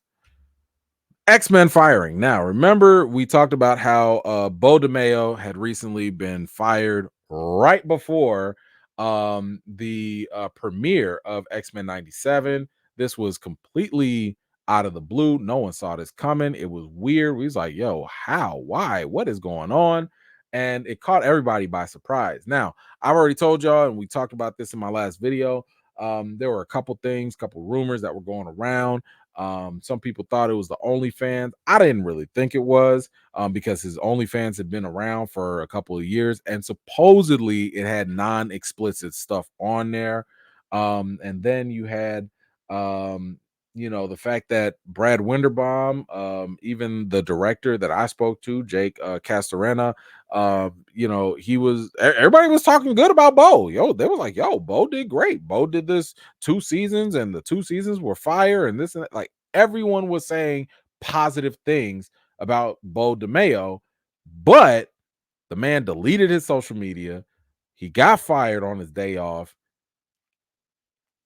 Nobody knows. And I was like, the only thing I could think of at that point was, did he do something illegal? Like, is that what happened? Like, nobody could really explain this. Now, the other thing that I said, this was right before I did the last live, so I didn't see this update, but I was waiting for some of the insiders to actually say something, like people that got all these inside connections. Like, somebody got to crack this mystery. And we do have one insider. This is from Jeff Snyder. So we got at least two somewhat reliable rumor folks out there. And they are the ones that supposedly cracked this mystery. At least we have something. Now, again, take it with a grain of salt. But we do have something here about what happened with Bo DeMayo. And according to Snyder, he says that DeMayo is a nice guy, but impossible to deal with. Like, truly an absolute nightmare to deal with on a daily basis. He's been really annoying Marvel leadership for a while now, and it has nothing to do with the fact that there's a lot of diversity in LGBTQ stuff in X-Men. So that is not the issue. It's just that he's really prickly and difficult to work with. He goes on to say, this insider also suggested that DeMayo's activity on OnlyFans did not go over well with his Disney bosses, who found some of his behavior creepy. Whoa. Okay. Well, if this is true, maybe I was wrong. Maybe I was wrong on that. That's yikes. I mean, I don't know what he was doing. I don't know what he was doing on his OnlyFans. All I saw was just the reports and stuff, people saying like, he was, it's not like he was posting crazy pictures or nothing like that. I mean, if you go to his Instagram, he was always posting like workout shirtless pictures or whatever, but whatever. I don't know what he could have posted on, OnlyFans to make them uncomfortable or creepy. But it sounds like, the bigger fault here, if this insider's true, if it's true, it sounds like it was a workplace situation. What I find kind of interesting is, keep in mind, Bo DeMayo also was the one, he wrote an early script for Blade. So I'm actually kind of curious what that script was. So he is a big Marvel fan now. Okay. Yeah, it's saying here that he was difficult to work with and that he was a nightmare. Yikes. I don't know what this man could have done. But it says that they were dealing with it for years. My only thing is, I'm like, if he was so bad to work with, why didn't y'all fire him earlier? Unless y'all just saw that his work was so good with the X-Men that y'all was like, man, we're tired of this man. Hey, but that X-Men script is fire. Hey, let him write it and then we'll fire him later. I don't know. That's the way it's looking. But and listen, we have not heard Bo DeMayo's side of anything yet. And let's not pretend like this also is not a running stigma in the entertainment world. And unfortunately, this is also a stigma that applies to Black entertainment as well. People that are difficult to work with. Now, usually this is more of issue with Black women, but I wouldn't be surprised if it got applied here as well. Again, I'm not saying that they're racist. I'm not saying any of that. I'm just saying that it is something that exists in Hollywood where when you're dealing with minority creators, and let's just say they have a certain standard, let's say they have a certain work ethic or something like that, the tolerance seems to be shifted when it's them versus someone else. So, listen, I've heard stories about Tom Cruise. I've heard reports about Tom Cruise being very strict in how he handles a set. I still haven't heard nobody putting the difficult label on him. Is there a double standard? I don't know. I'm not there. I'm just saying what I hear all the time. And again, it is a stereotype label that does happen to lean more on minorities than I've seen, otherwise. So maybe it is true though. Maybe he is a jerk. Maybe he is like, a real nightmare to work with. I don't know. But y'all let me know, what do you think about this rumor? Again, it's just a rumor. What do you think about it? Do you think that there's anything to it? Whatever you think, let me know in the comments down below. All right. We got our last thing for the night. We're going to talk about the X-Men, but hold on, I gotta give okay, hold on. I'm gonna give him some props later. It's a little spoilery, so I won't go into that yet.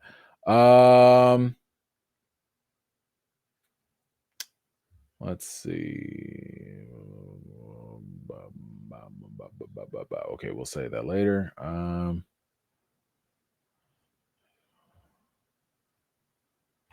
Oh, we can do that. LeVar, what you got? Just a thought, brother. What do you think about instead of Age of Ultron, we had the Kang Dynasty instead? How do you think that play out? So I would say that instead of Age of Ultron, you're talking about Age of Kang Dynasty back in 2015-ish, right? I don't think that would have worked. And the reason why I think that would not have worked, or better yet, the reason why I don't think that would have been a good time is because when it comes to Kang the Conqueror, you're dealing with the multiverse. And when you're dealing with the multiverse, you're dealing with variations and variants of certain characters. I think that it was actually smart for Marvel to use these characters now and to go into that phase now, because we have the X-Men, we have more characters to play with to get different variations with. If we're thinking about it in hindsight, in 2015, the most you would have gotten was an evil Tony Stark, an evil Captain America, an evil, or whatever. You would have gotten an alternate. You wouldn't even have had T'Challa yet. You wouldn't even have had Spider-Man yet, So I think that doing the Kang Dynasty earlier would have been a mistake, or even if they did it and did the best they could, we would have been robbed of actually seeing a lot of variants and stuff at that time. So I'm okay. I'm okay with the fact that of the order that they went in. Let's see. Nivlak, thank you. I hope I said that right. Cheers and much love for all the content you share. Thank you so much for the support. Really, really appreciate you on that. Let's see. LeVar, what you got? Thank you again. About the fans voicing their opinions, I wish the media could help make the separation between real criticisms and being toxic. So, and I think that's hard, because unfortunately you also have fans that are blurring the lines, so like it's hard for the media to separate when you sound, and I'm not accusing you, of course, but like if you sound just like the people that are actually haters or toxic, how is anyone going to separate the two? I mean, just a perfect example, you had people sitting here accusing me of sexism with Recast T'Challa, saying that I hated women and that I hated Shuri, when I was sitting here literally advocating for them to give Shuri her own show. I literally was saying, let's uplift them rather than just passing the mantle, because I predicted this. I said that fans were not going to receive her if you just quickly shove her into the role rather than giving their time to transition it right. However, you had other people online that were also saying recast T'Challa, and they, those small minority, they were out here hating on women, hating on female characters, and for whatever reason, people were like, "Oh, you said recast T'Challa? You said recast T'Challa? Y'all must be the same."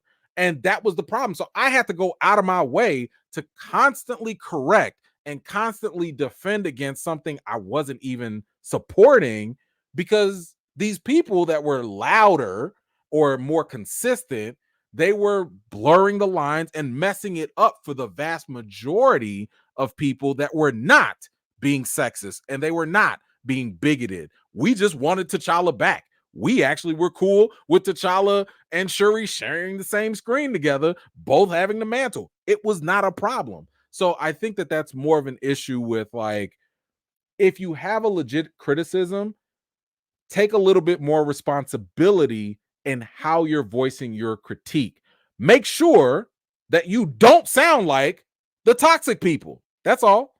Don't leave that up to the media. I mean, listen, and I'll say this again, you know, and I'm not trying to brag or nothing, but when media outlets were hitting me up about recast T'Challa, I had to be very conscious of what I was saying, because I saw how some of them were trying to twist the words or the narrative. I'm looking at you. I want to say it was Daily Beast. I want to say somebody came out there and put out this twisted headline, and they were sitting here talking about, oh, recast T'Challa is a sexist movement, and y'all literally talked to me for like 15 minutes, and I literally dispelled every single one of those things, but they led with that headline and they misconstrued the entire narrative. So I had to make sure that at the very least, you're not going to get that from me. You're not going to get, you know what I'm saying? Like, I made sure if you're going to quote me, you're not going to get that nonsense from me. And that way people can tell the difference, at least if the media is changing it up. So again, if you're going to go out there and tell these companies, yo, we don't like this. Yo, let's say this. We don't like Madam Web. Don't sit here and talk about we don't like Madam Web because women are in it. That's not a good articulate argument. And you sound like a sexist, toxic person. Now, it's different if you sit here and say, yo, the writing in Madam Web was terrible. The direction of Madam Web was terrible. The characters in Madam Web were not relatable. That's different. You can't sit here and say that that's toxic, because that can be applied to anything. So I think people, again, we got to be more we have to be more conscientious of like how we're making our critiques. I mean, I'm sorry for those of y'all that don't like wokeness. You sound silly if you talk about X-Men being woke. You sound silly, because X-Men has always been about modern progressive ideas. It doesn't matter whether it's about trans people, whether it's about sexuality, whether it's about whatever. It covers that umbrella of everything, all of it. So if you only sound like, I don't like diversity, I don't like inclusion, I don't like other things outside of the main, you are going to sound toxic. Now, if you have a problem with, man, I don't like how this character is depicted, this is not from the source material, and therefore it's not very relatable, that's valid. You're entitled to that opinion. But if you just sitting here sounding like a hater, hey, if the media gonna label you like, look what they say, if a hit dog hollers, you know, there you go. But thank you so much for that, LeBron. I appreciate you.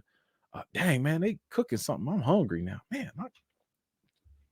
Dang, man, what y'all cooking? I'm hungry. Anyway, Team Black, Beetlejuice. Yes, I saw the trailer. I wanted to play it, but they wouldn't let me. It's cool. Whatever. You know, I'm a Michael Keaton fan, so I'm with it. Either way, I'm all with it.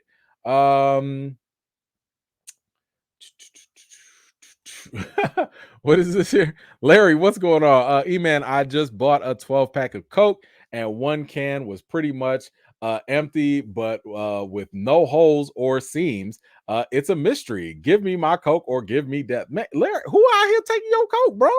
I don't understand what's happening with your Coke. I'm sorry to hear about it. Listen, enjoy your pop. Yes, enjoy your pop. I don't care who disagrees. Enjoy your pop. Just want to put that out there. Thank you, Larry. I appreciate you always.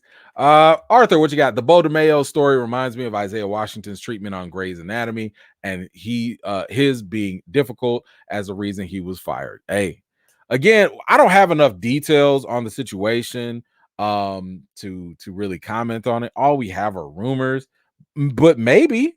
I mean, at least Isaiah Washington, he's spoken up about it. So at least we heard his side of things. But I don't know. Maybe one day Bo DeMayo will speak up. Well, maybe we'll get his side of the truth. We'll see.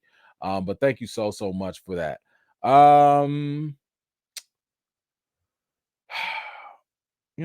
Okay, let's go into this one, and this will be a good segue into what we're doing now. Riga, what you got? Is it worth it to watch the original X-Men series before watching 97, or would it suffice with watching recaps? I don't want to wait too long to watch 97. So I would say do what you have time for, right? Your time is valuable to you.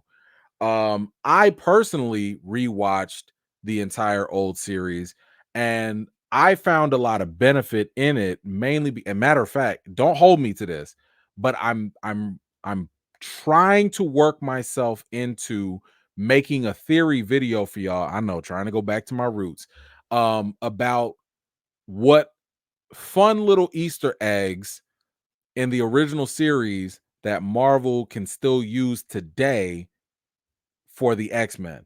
There are a lot of things in the original series that we took for granted, especially if you grew up with the show. There were so many things you did not remember or that you probably forgot because they literally did it in like 2 seconds. Like it's literally if you blink, you miss it. I'm actually probably going to go back and rewatch it again just so that I can go back and do a video for y'all, because I think that there were a lot of things that were referenced. There were a lot of things that people forgot, that is worth exploring. So if you have time, I would say go ahead and go rewatch it. Just remember, after season 3, I want to say the budget got cut. So the animation starts to get a little wonky. The story gets a little watered down. They were struggling. You're gonna start seeing less X-Men pop up. You're gonna see the animation looks bad and stuff. So just keep that in mind. But I would just say that this show does make a lot of references to the previous series. So it would help if you did rewatch it, but I wouldn't say that it's absolutely necessary. I don't think it's necessary, but it would help. But it's all good. We live in the world of the internet. Somebody gonna catch you up anyway. But thank you so much. All right. Oh, you said here what now? Thank you, LeBron. About the Kang Dynasty, I meant what if the main Kang showed up, retreated, and came back with full force after the Infinity Saga? I think that would have been still maybe a little too confusing for people. Maybe.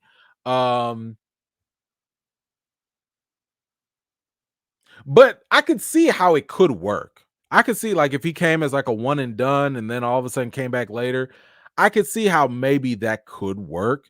But it also might have been too distracting, maybe. But I'd say 50-50. I'd say it's 50-50, depending on who's writing it, what story angle you go with. Because we did have time travel later on. But the time travel thing wasn't a real thing until later on in the franchise. So you basically would have been introducing time travel earlier, which could have opened up a bigger can of worms. So I'm gonna lean no, but I think I'm gonna give it a possible. But thank you for clearing that up. I appreciate you. All right, so let's get into the X-Men. 9 to 7. Hold on. And let's go. All right. Let's talk about X-Men 97. I'm gonna give you my reaction, soft review, maybe. Now, for those of you that know how we get down with this, I'm gonna briefly go over some of the episode. I am going to include spoilers. So if you have not watched X-Men 97, episode 1 or episode 2, I am gonna go through it. It will be spoilers. This is your spoiler alert. It's all good. Wash your hands, wash your butts. I'll see you guys next week. And we will be covering this, just so you guys know, we will be covering this on Wednesdays. I'm sorry, I should have covered this last Wednesday when it came out. I got a little busy. I had some things I had to do, but we will pick up Wednesday nights. Okay, Wednesday nights. We will be covering every episode of the X-Men 97, and I can't wait because we have to talk about episode 3. I'm not gonna tell y'all what happened. I did get a chance to see it. Oh my god. But we will talk about that later. But anyway, again, for those of y'all that have not watched, it's all good. Have a good time. Appreciate y'all. But we are going to talk about episode 1 and episode 2. So now's your time. Take it easy. All good. No hard feelings. Check y'all later. All right. Are we clear? Everybody gone. Let me see. Andrew, I see you only saw the first episode. Okay. Hey, you're gonna have to bounce after the second one then. But all right, so we're gonna get into the first episode here. First of all, let's go. Let's go. This done started off. Like, I can't tell y'all how happy I am that you guys have finally been able to see it, because I saw it a couple weeks ago. As you've already seen on my channel, I did my interview with the director, and he already told y'all, if you like them first couple episodes, those are the slowest episodes. For the whole season, there's only 10 episodes. Okay, so there's only 10 episodes. But I don't know about y'all, but I feel like even in these short 25 minutes, they are packing a lot in these episodes, and I'm here for all of it. Okay, I'm here for every piece of X-Men 97. Okay, but my god, this was the second they announced it, I was in. The second we heard that theme song, I was excited. The second I saw this, I was like, if we don't hurry up and get to the point where everybody else sees it, and what I'm seeing, everybody's online, everybody's loving it. So we're gonna talk about a couple moments in here. We're gonna talk about a couple things. Like I said, I'd encourage you to go watch my interview if you haven't already. But let's kind of go through the episode and go through what happened. Now, first of all, of course, we see here the F out of here clan. I'm sorry, every time I see this, it's FO. Now, this is Friends of Humanity, but it, it's the internet. I'm like, man, that's the F out of here, right? Ain't it FO? Come on, that's F out of here. That's what that is to me, anyway.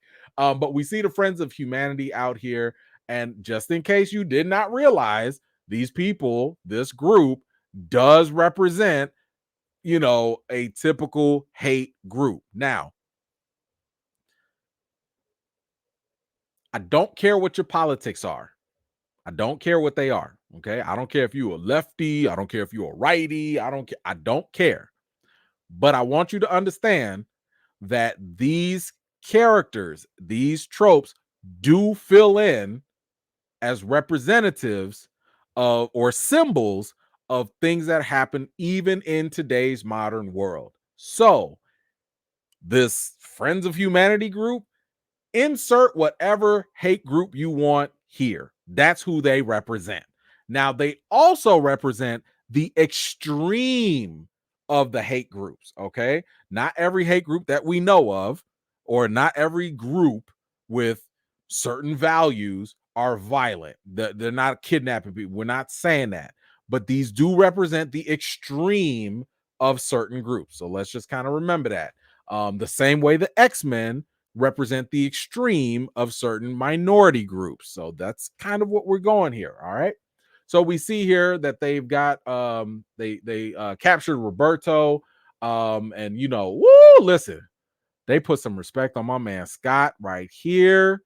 Scott came in. Listen, the second my man came in and started using his beams to dodge around, I was like, oh, we finna work. We working. My man Scott been practicing. Because listen, I seen him work in the previous episodes. I ain't never seen him do that. He ain't never I ain't never seen him dance. I ain't never seen him do the Casper slide with his eye beams and stuff. But now my man is working. I like it. I like it. And he was giving them folks the hands too. But then come on through with it. Y'all already know what it was. Here come the goddess. I need y'all to just look at this for a minute. Look at the queen goddess Storm coming in and wrecking shop. This, listen, you already know what it is. That's my girl right there. That's my girl. Okay. Storm has been my girl. You know what I'm saying? She came in, she spit her little haiku, her little poems, the haikus and all that stuff. You know, got the storm going, the lightning bolts and everything. I love every second of this to the T. I love it. I love it. I love it. We'll get back to her in a minute. But this is what I'm talking about in terms of if you blink, you will miss it. You had a whole Spider-Man Easter egg pop up. And again, if you missed it, you probably did, but here it is. You see the Daily Bugle. What is the Daily Bugle? Yes, that is the newspaper that Peter Parker works at. Look at the top left corner. What does it say? Is Spider-Man a mutant? Yes, they are talking about Spider-Man in this X-Men 97 era. I think that's Banshee too, ain't that? I think that's Banshee over there on the cover. The Hellfire Gala, so Emma Frost is around. We already know that. But again, these are all characters that were kind of sort of referenced, whether it was in the animated Spider-Man series or if it was referenced in the X-Men series. So we know that they exist. We know that it's a shared universe. So that's pretty cool that we're getting that. Now, of course, we saw Roberto, you know, they're bringing back the mutant collars and all that. We'll get back to that. And then, of course, you see here that, you know, Professor X is no longer here. He is gone. And Scott and Jean are the ones that are working with the UN at this point as the correspondents. Now, a couple of things here I wanted to point out. Now, I just want to remind people, yes, Professor X is no longer here. We saw the death certificate or whatnot, but I need y'all to remember, in case you forgot from the last episode of X-Men, he's not actually dead. Matter of fact, if you look at the intro theme of this show, they literally have Professor X as like one of the title characters. So he's not gone forever. So basically you have Professor X. He had gotten assassinated, but he was dying in the last episode. And as he was dying, they contacted the Shi'ar alien race, and they basically teleported him away. So what does that mean? That means obviously Professor X is going to come back.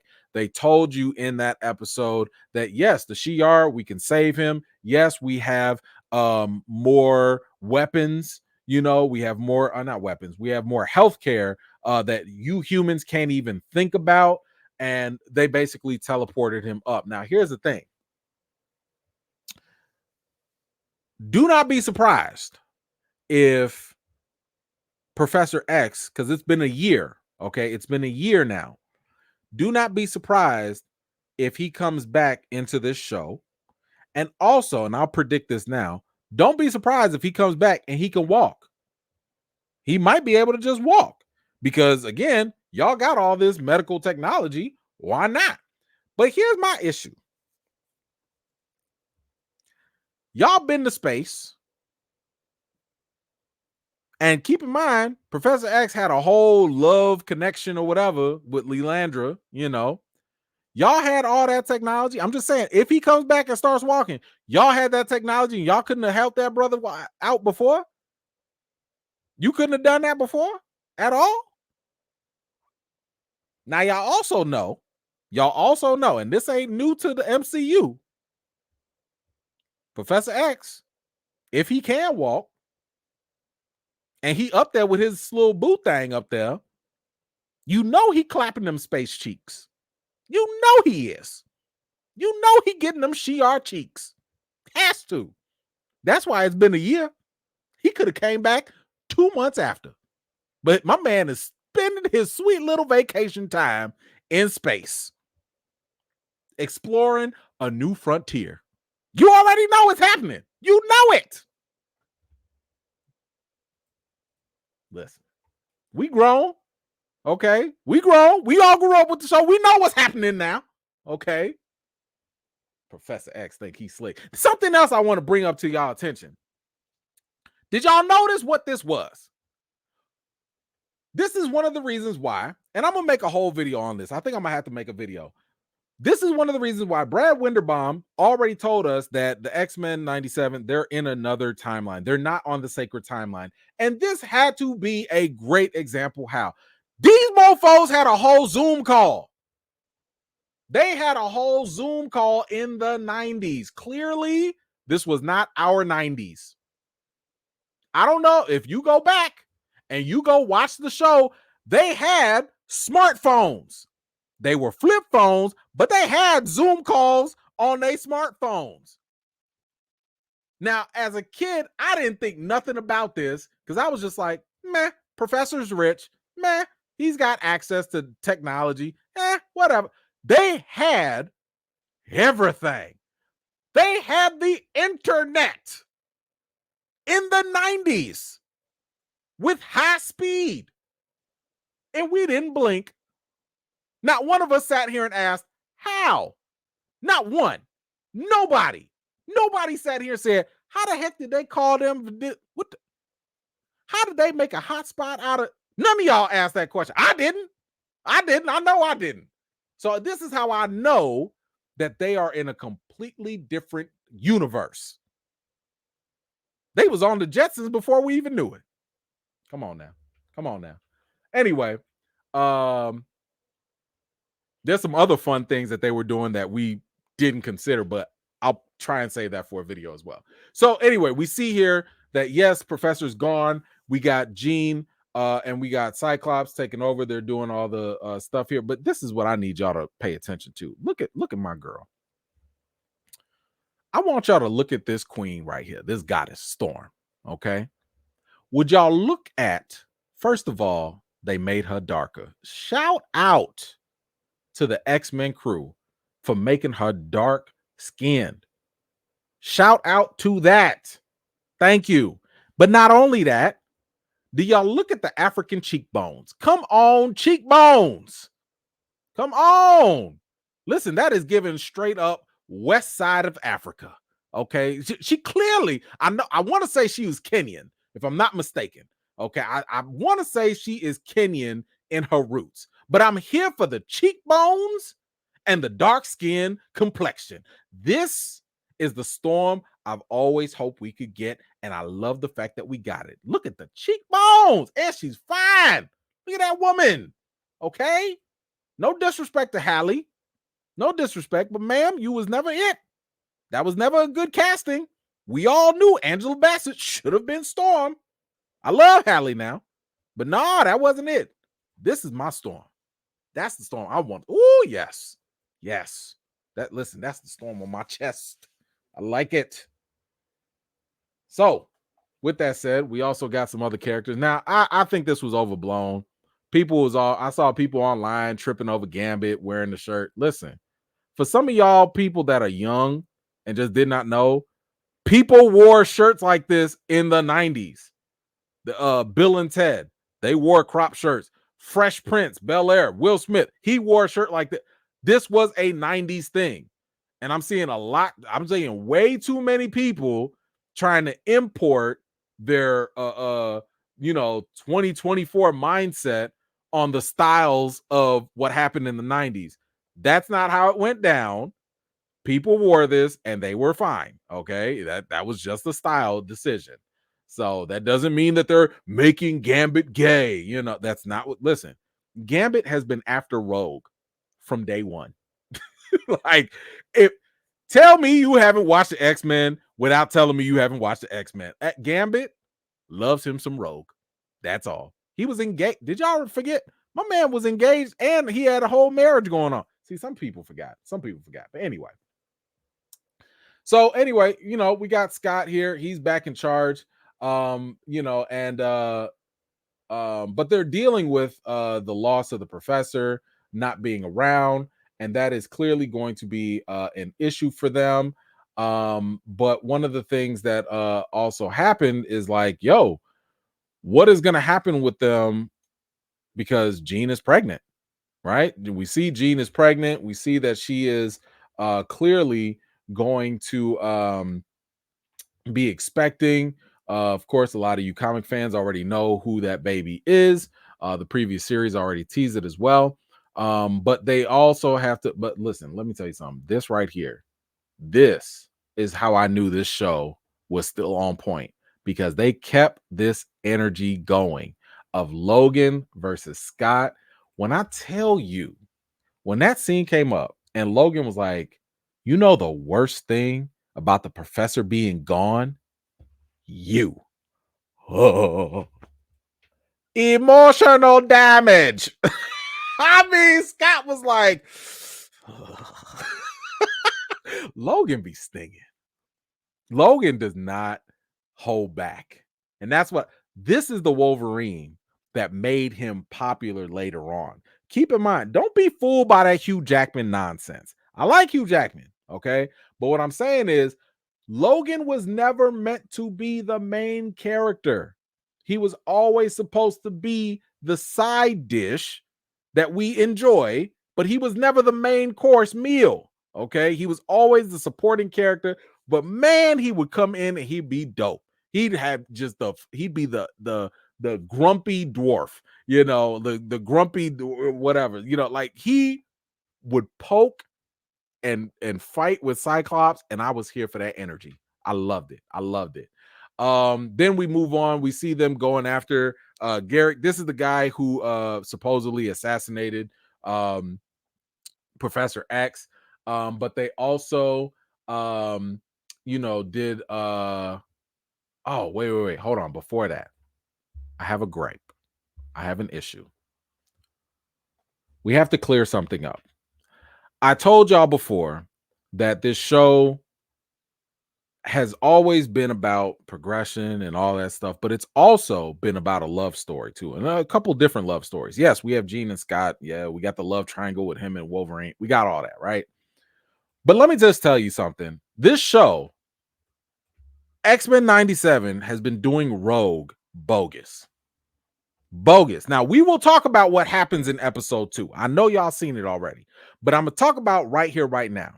And this was something that I started to realize even while watching the previous episodes. They have always done Rogue bogus from the beginning. In case you forgot, Rogue has the ability where if she touches somebody, she absorbs their life essence, their memories, powers, whatever, drains that person, and basically it makes her unable to have human contact with other people. Now, listen, shout out to Gambit, because Gambit from day one has not cared about that whatsoever. Gambit was like, yo, Cherie, I will risk it all for you. Gambit will do that for you. You're like, Gambit don't care. Okay. Gambit will go in a whole coma just to kiss Rogue. That's how much of a ride or die this man is. Maybe some would say that's how thirsty it is. Whatever the case is, but this series has done, and I'm talking about the whole series, they've done Rogue bogus. Now, again, we'll talk about what happens in season 2, but let me just point one little thing out. If her whole problem is the fact that she cannot deal with human touch, right? That's her issue.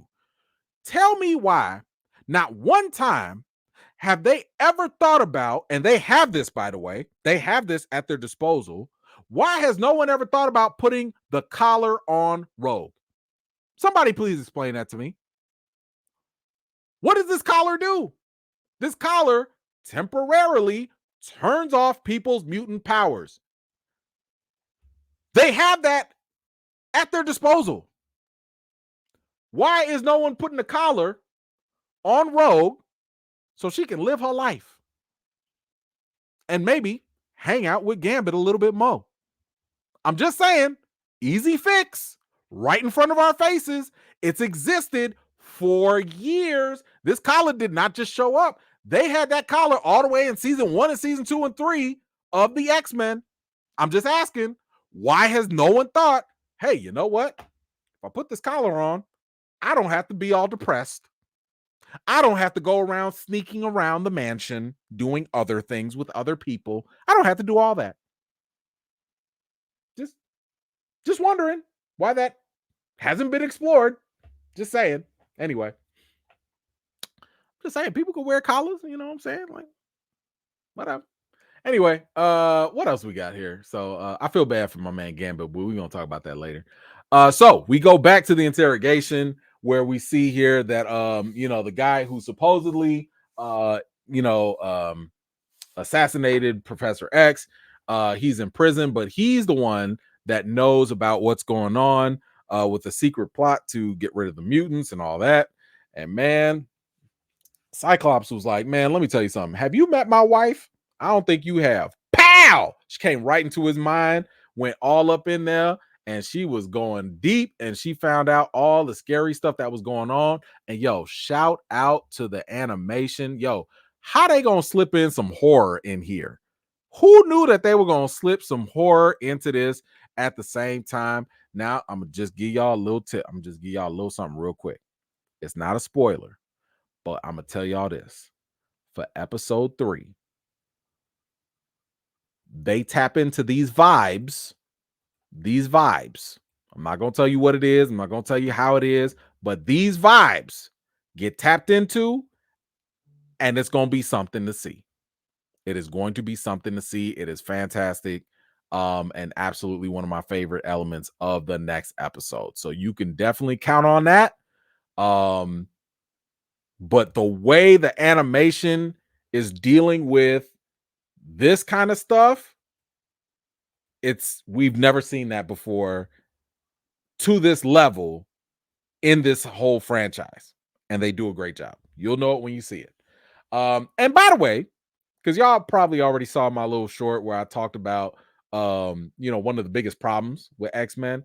Kudos to my girl Jean.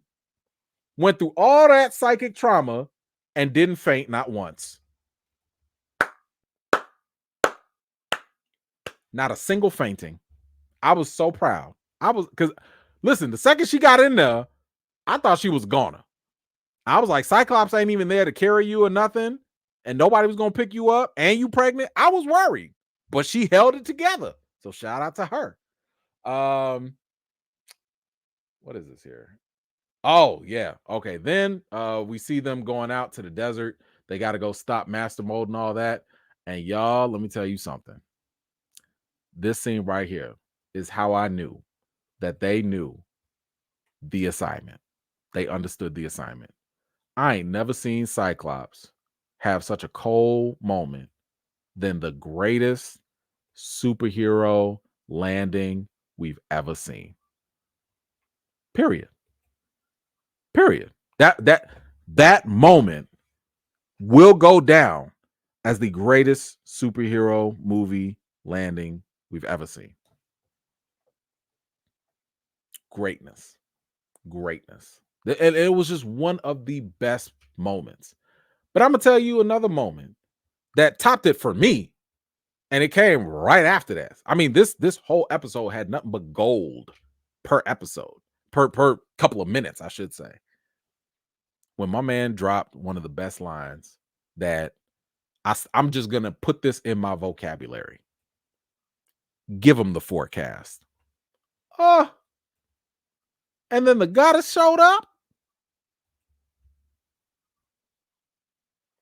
Goosebumps. Can y'all see him? Goosebumps.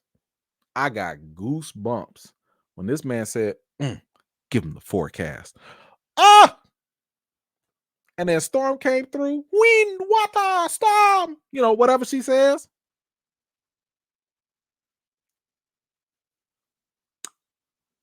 And then for them to put some more respect on this goddess's name, y'all heard what they said? Omega level mutant threat on the and y'all gonna correctly categorize her too? Listen, this is how This is how you're supposed to work. This is how you do it. Woo. And then we got this other scene, this classic combo. It was teased in the trailer. We got to see the charged up adamantium. I was like, yo, what y'all finna do with this? My man said, yo, Morph, turn into Blob. Shot this man like a missile and exploded. Oh my God. I've seen a lot of Sentinel fights. This had to be the easiest, best one. This has to be. It was. I don't know how you top this. You had one episode and you had at least 5 epic moments. I mean, moments that we are not going to forget. That was amazing. And again, remember from my interview, this is the slowest episode. If this is slow, what's fast? Like, I don't, what? So we got Roberto da Costa, aka Sunspot. He's finally here. He got a chance to show off his powers. So, he'll probably become a mainstay member later on. But then we also got Jean and Cyclops, and they got to give the bad news. But Wolverine's like, man, forget your bad news. We know what you about to do. You about to leave. Now, let me also mention this. We talked about how there was a lot of respect put on Storm's name. But I did not appreciate this one moment where I would say that it was a little disrespectful. Now, if you understand the context of when you watch the first couple seasons of the show and all that, this is where I got a little upset. Just a little. Not mad, but just a little like, what the hell? What y'all talking about? And it was this scene right here. Because as Scott and Jean were sitting there telling the team, like, yo, we got an announcement. And when Wolverine said, hey, y'all leaving us, we already know, Jubilee gonna sit here and be like, wait a minute, Scott and Jean were like the first students of Professor X. Who gonna lead us? How you gonna ask that question and Storm is standing right there? I don't like that. Why?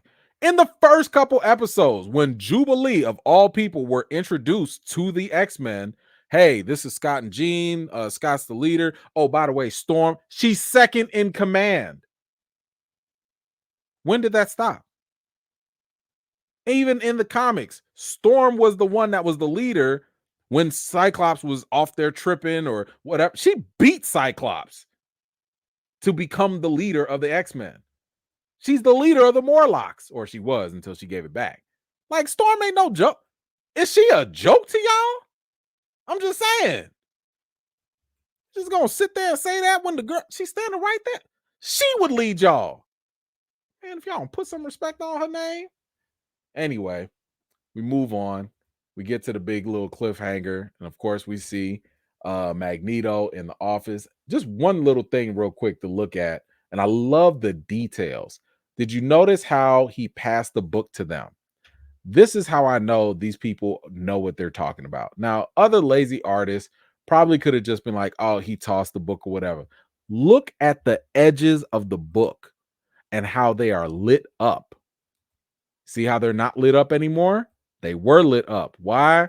Because my man was using the magnetism of the metal on the tips of the book to hand it over. That level of detail shows me that y'all care about this franchise. Y'all care about this. I love it. I love it. I love it.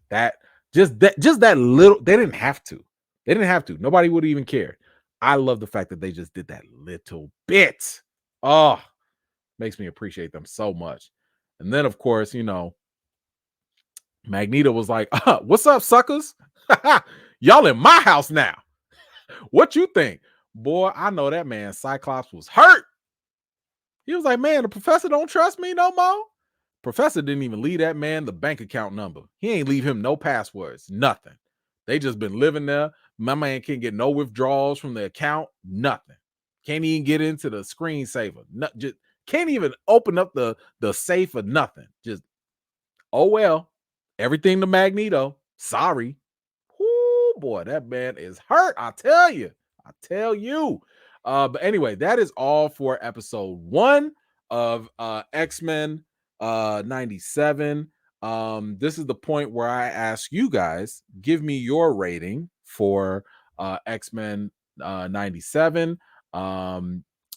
Let's see. So while you guys are doing that, I will think about my rating here because I'm doing this on the spot.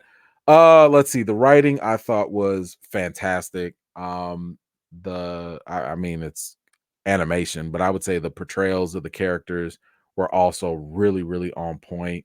I have not recalled having anything hit us with so many iconic moments, from hit them with the forecast, or the Sentinel fight, the action. I mean, all of this stuff in just 30 minutes. This is tough. I don't know if there was anything bad. I don't know.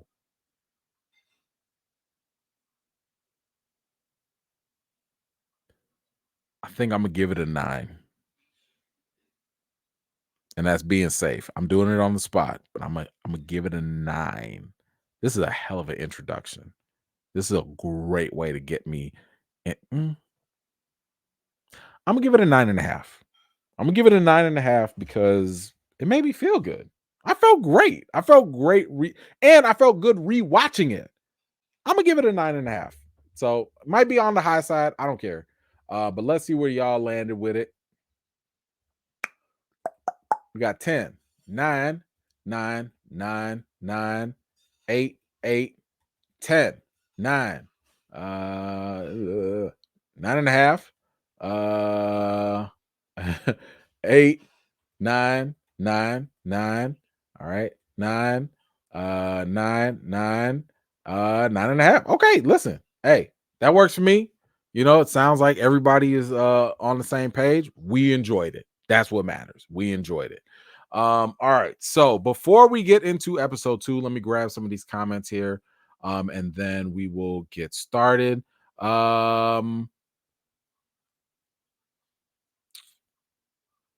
Okay, Team Black. Finally, they got my boy Cyclops right. Yeah, I know he's a terrible dad and husband. Still my guy. That's all right. That's all right. And they are, so far, they are doing them right now. I would say that they might be protecting him a little bit, but they are putting some respect on his name as well. So I will get you on that. Thank you so much for that contribution. Puma, they finally had the correct skin tone for Storm. Listen, I love it. I love it. I love it. I love it. Larry, what you got? X-Men has pretty much been perfect so far. Also, Beetlejuice and Penguin look great. Much love, bro. Thank you so much, Larry. Always appreciate you. Yeah, I've seen the Beetlejuice, liked it, cool. I probably need a little more. Penguin, I saw it. I'm not impressed. It was okay. But take that with a grain of salt because I'm just not a Penguin fan. I'm talking about the character, not Colin Farrell, his portrayal. I'm pretty sure he will do a great job. I'm pretty sure it'll be a cool little mafia type of story. But I'm just not personally excited about Penguin, especially if there is no Batman. And yeah, I just don't like the character. But I'm with you on everything else. Thank you so much. Okay, we'll save that for later. Okay, I will save those for when we talk about episode 2. So let's get into episode 2. Wait, I should change the banner. Duh. Bam, there we go. All right, so episode 2 of X-Men 97. Once again, if you have not watched it, this is the time where you need to bounce because we're talking about spoilers here. But yes, episode 2. I thought that this was an interesting way to just really start off the next chapter. The last one I think was kind of more for nostalgia purposes, but now we're really starting to get into the nitty-gritty of the story and the plot and where they're going with this. So let's kind of go into it. So first off, of course, we start where Magneto of all people, is out here actually saving people. He's rescuing folks, which is a very, very big shift from what he was known for doing. I mean, he was known as a terrorist before. And Magneto used to be a problem for a lot of people. He used to be a problem, especially for humans, given his very traumatic past. But this was a scene that I really liked. Don't forget about the Morlocks who live in the sewers. These are mutants that live underground. And Magneto came and rescued them, from the mutant hate group, Friends of Humanity. He came and rescued them. And when I tell you, this was probably one of my favorite moments. This man said, I don't know what just happened. I just helped out them Morlocks. And by the way, I got to call out my boy, Professor X, because how the hell y'all gonna let them mutants live in the sewer systems? And listen, this is partially on Professor X. Now, to be fair, he did invite them to come stay with them at the mansion. However, my man ain't give them no kind of resources. Professor X, you had all this money, all this resources. And when it came down to, I think it was a Christmas episode in the 5th season, I want to say, they had some twigs for a Christmas tree. You couldn't even get them a Christmas tree, bro. Jubilee had to give them the Christmas gifts just so that they could have a Christmas party. They didn't even have ramen noodles. They had the broth of ramen noodles. Talking about stay with us for Christmas dinner. Professor, you couldn't send them no noodles? You couldn't send them no noodles at all? I get it. Maybe, listen, it's a big transition to go from living in the sewers to living in a mansion. That's big. I understand. But I'm saying Professor X was a billionaire. This man couldn't open up some project somewhere and put them up somewhere. You couldn't find a ranch in the middle of nowhere and set them up. You could at least help them live above ground. So Magneto said, listen, I don't know what Charles was doing, but all this money and resources I got to my disposal, I put them up in Genosha. They're going to be fine in Genosha, and they're going to be all right. Yo. I like this Magneto. And if you think about it, especially if you look at the animated series, Magneto was never really a bad guy. He was bad because he was killing folks, but he was a hurt person. And you know what they say, hurt people hurt people. And we'll get to it later, but that's pretty much Magneto's whole point. Magneto was like, yo, y'all been hurting me, so I'm gonna hurt y'all right back. So the fact that he is really going through these efforts to be better, I commend him on that. I like that because it's showing possible character growth. Possible. We don't know. Maybe he'll go back, but we'll see. Anyway, my man was like, yo, y'all was slacking, and we gonna help out the poor people. And look at Scott mad. Why are you helping them poor people? We don't want to help them poor. I'm just playing. He wasn't mad about that. He just didn't trust Magneto. But this is good tension though. Like, why would he trust Magneto? They have been going back and forth, fighting this dude and all of that. So of course it was natural that they were gonna have trust issues and all that. But moving forward, I love this moment too. Not, we have Jean here talking with Storm, and Jean is having a real situation. She is very concerned about her pregnancy. She's concerned about her child basically growing up to be a mutant. And she's sitting here. Of course, the best person to talk to is Storm here. And she's conveying her concerns about like, yo, what are we supposed to do? We're going to bring this kid in the world. He's going to be hated. He's going to be discriminated against. He's going to be prosecuted and all this stuff, persecuted by people. Like, I'm very worried. And Storm was like, yeah, well, you're being a mother. But I like that, even though Storm didn't go there with it, but this is very parallel to what minorities go through, especially Black people. In other words, Jean is concerned I would say that, you know what? I would say this. The closest that you can have is maybe having um an interracial couple, right? So let's just say you have a couple where one is white, one is black. You will, if you're a white person and you've never had to deal with discrimination the same way that minorities deal with them, well, guess what? If you have a mixed race child, your child is going to have different life experiences than you would. So it's only natural that you would have concerns about that because one, nobody wants their child to go through any hardships. And two, it's even more difficult if you don't know how to protect them from that because you've never walked in those type of shoes. So it's very relatable in this sense for her to have these type of concerns because she is going to have to protect her child because as Storm said, that's what a mother would do. A mother would be concerned about this, right? And what she's essentially also hinting at is having the talk. The talk is something that, again, minority, especially black parents, usually have to have with their children when they talk about, when you're dealing with the police, this is what you have to do. This is what you shouldn't do. If you're in a situation where you're the only black person in the room, this is how you should navigate. This is what you should not do. Why? Because they just want you to come home safe. They don't want you to rile things up, even if they're wrong or right or whatever. We just want you to be safe.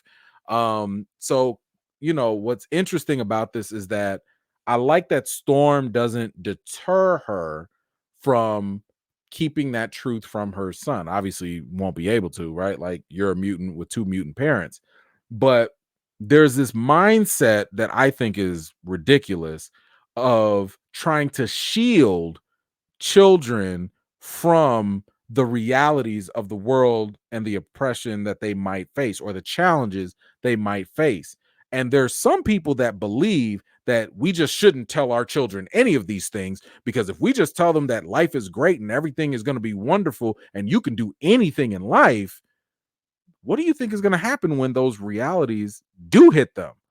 And if that were true, then how do you explain, I don't know, the centuries of minorities that knew these realities, knew these challenges, and still progressed? So clearly, telling your children the truth about the world is not a bad thing because we've already seen how people can persevere beyond that. So again, I loved what this conversation represented because the X-Men are a metaphor for discrimination and so on, this is a reality just put in a fictional sense. So I thought that was great. Now we got to get to the drama. Yes, we saw Rogue. Yes, we saw her, feeling some type of way. And, she's sitting here talking with Magneto. And yes, this does allude to the fact that they had a past at some point. Keep in mind, her mama, Mystique, they kind of all ran in them circles. They all ran in them circles, you know what I'm saying? But Rogue used to have a thing with, Magneto, and she told him to stop. She said, yo, them days is over. Okay. Not today, sugar. She was done. She was like, nah, man, we ain't doing that thing right now. Okay. That was the past. Yesterday's Rogue ain't today's Rogue. So she called that off. Now, I think it's funny that don't nobody want to talk about the fact that they are damn near 40 years in terms of an age gap. Magneto is like 60 something years old, maybe 70. Rogue can't be more than 30, if that. We just gonna bypass that. We just gonna bypass that he could be a whole grandpa. We're not gonna talk about that. Okay. All right. Whatever. Hey, new world, different world. All right. But hey, either way, they had their thing, and we'll talk about how that can happen in a second. But before they can get it on or not get it on, the ops showed up. And of course, they came here for Magneto specifically. They was like, listen, we got all these guns. They gonna pierce your magnetic stuff. We ready for you. He was like, shut up. What y'all talking about? Do y'all forget I am the master of magnetism? How did y'all get here? Y'all didn't take no plastic cars or helicopters to get here. I will slice all of y'all. But because my man Professor X, my man Charles was the way he was, Magneto was like, look, I put this on Charles. I'm gonna go with y'all peacefully.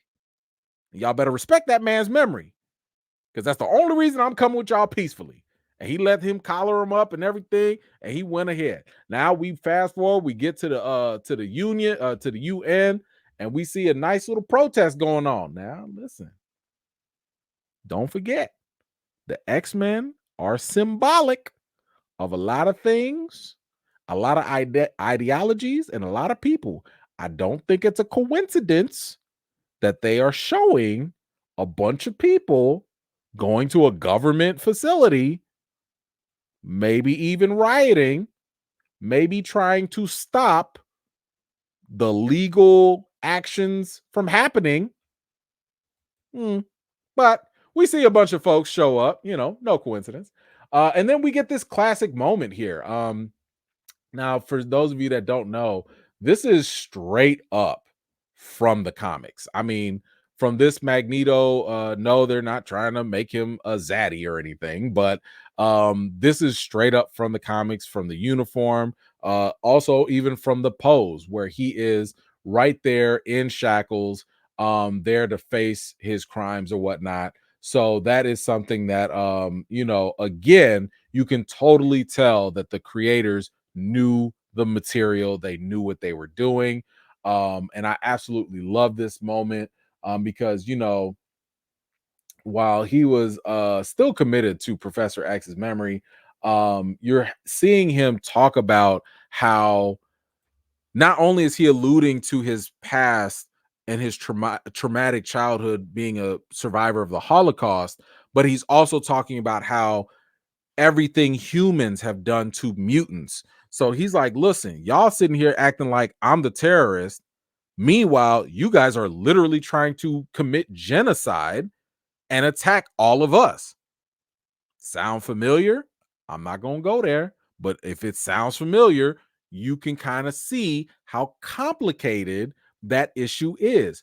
Who's right? Who's wrong? It's a chicken and the egg type of situation. Well, not really for some people, but these mutants have been persecuted and discriminated against and literally been hunted down like animals.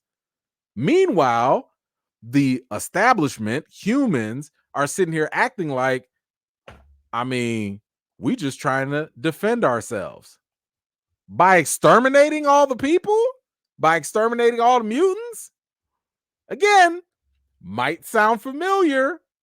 I'm not going to say it. Ain't nobody going to come for me.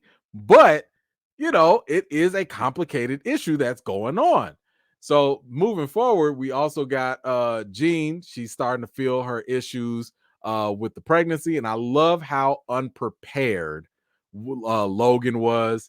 Wolverine was sitting there. She was like, oh my gosh, he's here. He's coming. My man, first thing was like, where's Apocalypse? What's going on? Pop them claws, was ready and everything, until she was like, no, stupid. It's the baby that's coming. Look at this man's face. This man was shooketh. He did not know how to process none of this. Listen, all this time, this man been fiending and fawning after Jean. And the one time she got the baby and everything, he don't know what to do. Logan, what if that was your kid? You ain't never thought about what you was gonna do. You ain't thinking nothing. This man did not have two clues. He been through war. He been through fights, battles. He been in a couple relationships. This is the one other thing that spooked this man to the core. Didn't know how to process it. Anyway, let's fast forward back to the UN. We see here, I think his name was the Executioner or something like that. I forgot what his name was. But we see here that the guy from the hate group is basically here to take out Magneto. And people are not putting enough respect on this man's name. Check out Morph. Morph turned into Colossus. He turned into Psylocke. He turned into Angel or Archangel as well. What I think people forget about Morph, he's not just a shapeshifter. This man literally takes on other people's mutant abilities, or at least to some degree of them. That's actually really dope. It really makes me wonder if Morph is an Omega level mutant, because if you can copy other people's abilities, that's a lot. Mystique, she changes into other people, but I don't recall really seeing her take on other people's abilities. She just shapeshifts. Morph really turns into other people and takes on their attributes too. So I'm just saying, Morph might be that next level mutant. And if somebody can check if he's more Omega level or not, I'd appreciate it. But I really love the fact that they're making Morph a bigger component in this whole series. They tried to bring him back in the old series too and do that, but I like what they're doing with him here, and really showing that, he's a formidable asset to the team. We see here Cyclops getting his butt whooped. I'm a little surprised about this because Cyclops, you just had a whole intro where you was out here doing the Casper slide with your eye beams. Now you getting poked in the eye and you can't do nothing. I'm really starting to wonder, should he get like some contact lenses maybe instead? I don't like, maybe the visor ain't working for him. I don't know, whatever. But the second you take them glasses off, he's done for. But we get back to the hospital and we see yet another moment of discrimination. And this is where the medical team, the hospital, will not deliver Jean's baby. Why? Because they don't work on mutants. Now, I know on the level that sounds discriminatory. I get it. But the doctor said, y'all powers be out of control and we can't deal with those powers. I can't say that he's wrong. I mean, granted, in this whole series, mutants' powers usually don't manifest until they're teenagers, but you have a couple mutants that have their abilities at birth as well. Now, I would say that maybe they should have some sort of better efforts to deal with mutants on a medical level. But I'm just saying, I can see why they made this a little complicated. Okay. I mean, it's been years and y'all still don't have a mutant hospital. Come on now. But at the same time, I can understand either side. I can understand both sides. But the X-Men, I love the fact that they was like, man, we ain't got time for this. Suck that guy's memories, figure it out, and let's go ahead and deliver this baby. So they go ahead and do that. Then we get the peaceful protesters at the Capitol, or I'm sorry, at the UN building. These peaceful, very, very peaceful people that only wanted to see a fair trial happen. We see them show up. We see Magneto is now protecting the folks. Now, what's also interesting here is how even these politicians that were trying to prosecute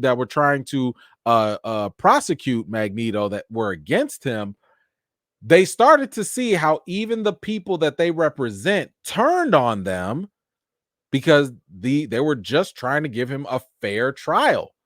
So these peaceful protesters were turning on the people that represented them because the people were not hateful enough. Isn't that a concept?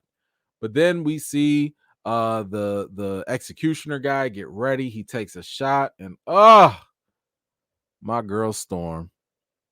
She jumps in the way to protect Magneto. And when I tell you, this scene had to be so heartbreaking when she said, I can't feel the breeze. I can't feel the weather. Oh, that hit me. Listen, I know it's animation, but dang it, that was some good writing and some good acting, because I had to put myself in her shoes right there. Somebody who was in tune with nature for almost all her life, someone that could feel the weather on a different level. Keep in mind, even when Storm went to a different planet, she can feel the nature there, right? So the fact that she lost this intimate connection with Mother Nature, man, man, that was deep. That was deep. Like this hurt my heart for her. And then Magneto took them suckers up to the sky and said, let me tell you something. I could drop y'all right now. I could step on y'all right now. All of y'all don't mean nothing to me. But if it was not on my boy Charles,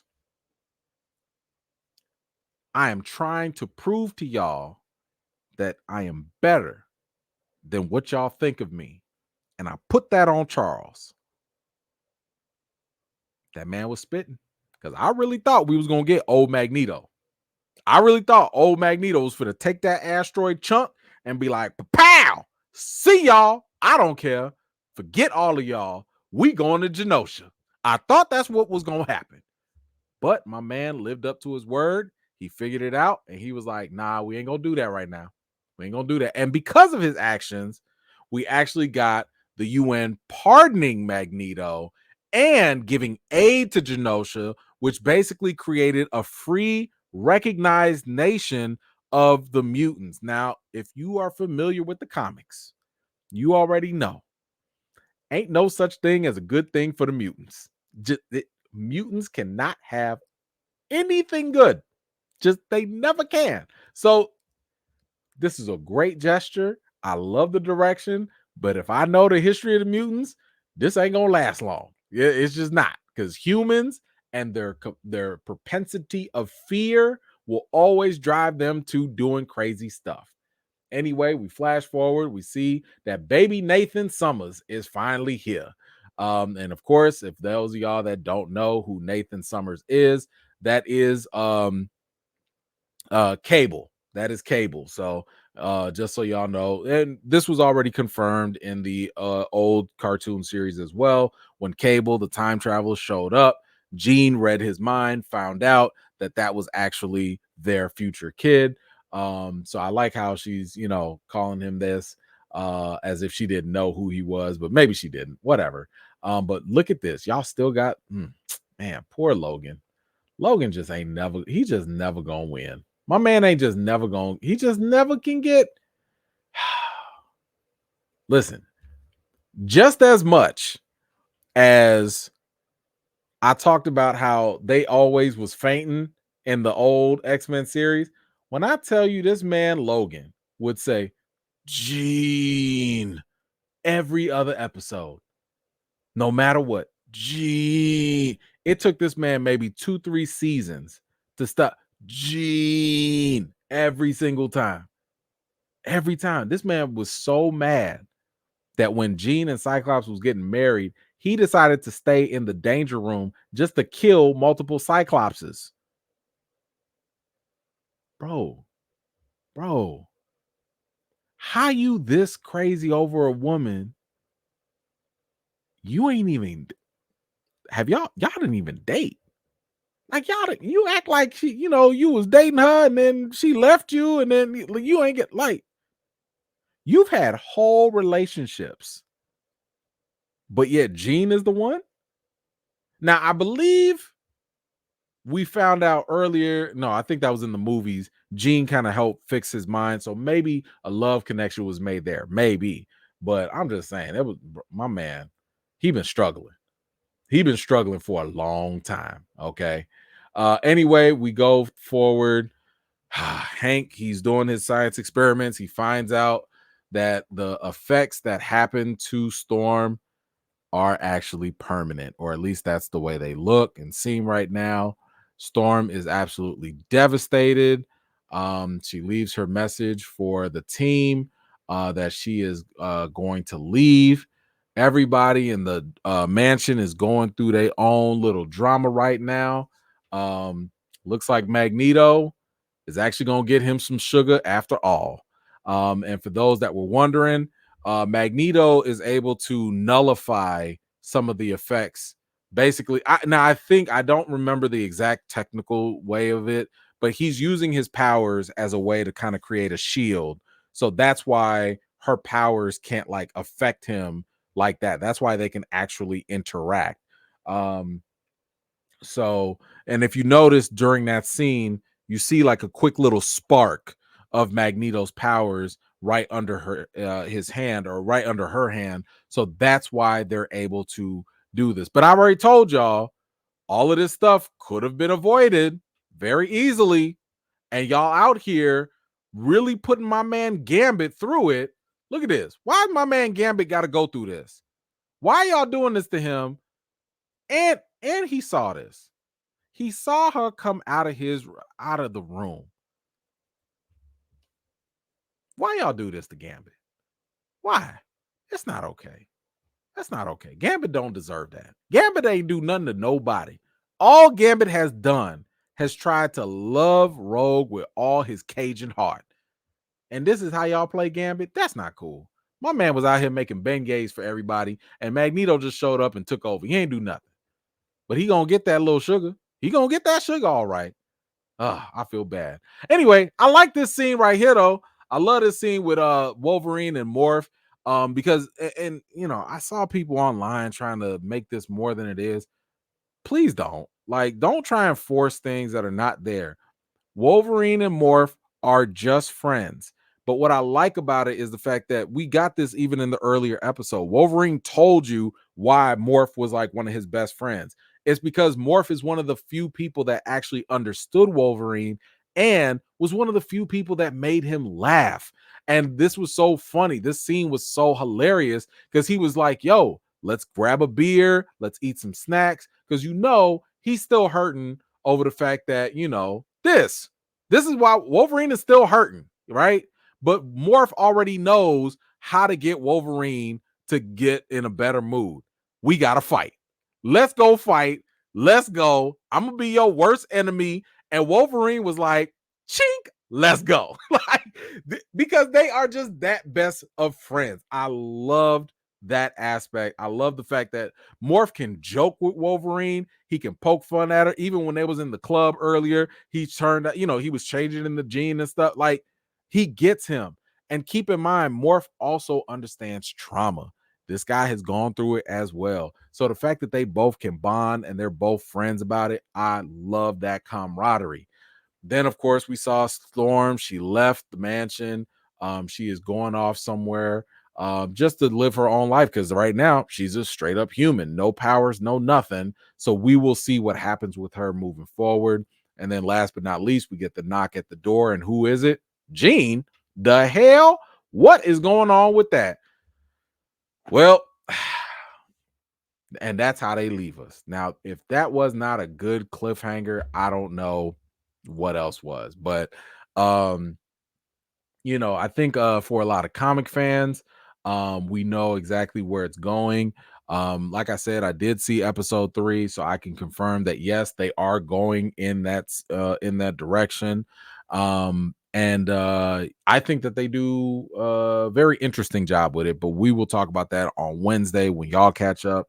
Keep in mind, nobody else. Now, be careful because a lot of the media folks, you know, we did get a chance to see up to the first 3 episodes, but nobody else is seeing anything after that. So just kind of be careful of certain spoilers. But after episode 3, nobody knows what's going on, so we all gonna be surprised at the same time.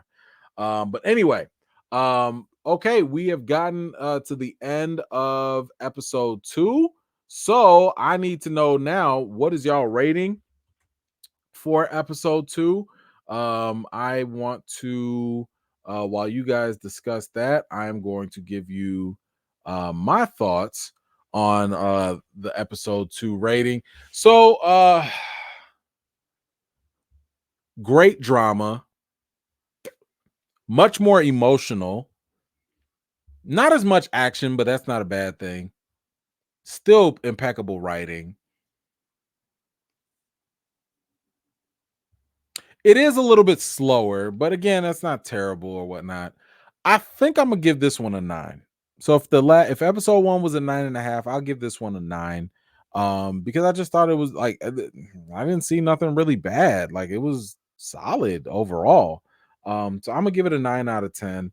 But yeah, fantastic series so far. Great writing, great character development. We are revisiting issues that the characters have dealt with thus far. I'm just not here for the rogue situation because that could have been avoided. That's contrived drama. So that's why it's not a 10. I'm gonna take a point off for that. Do my boy Gambit right. Okay. All right, let's see. Let's see what y'all thought though. Y'all gave it 10, 9.5, 8.5, 10.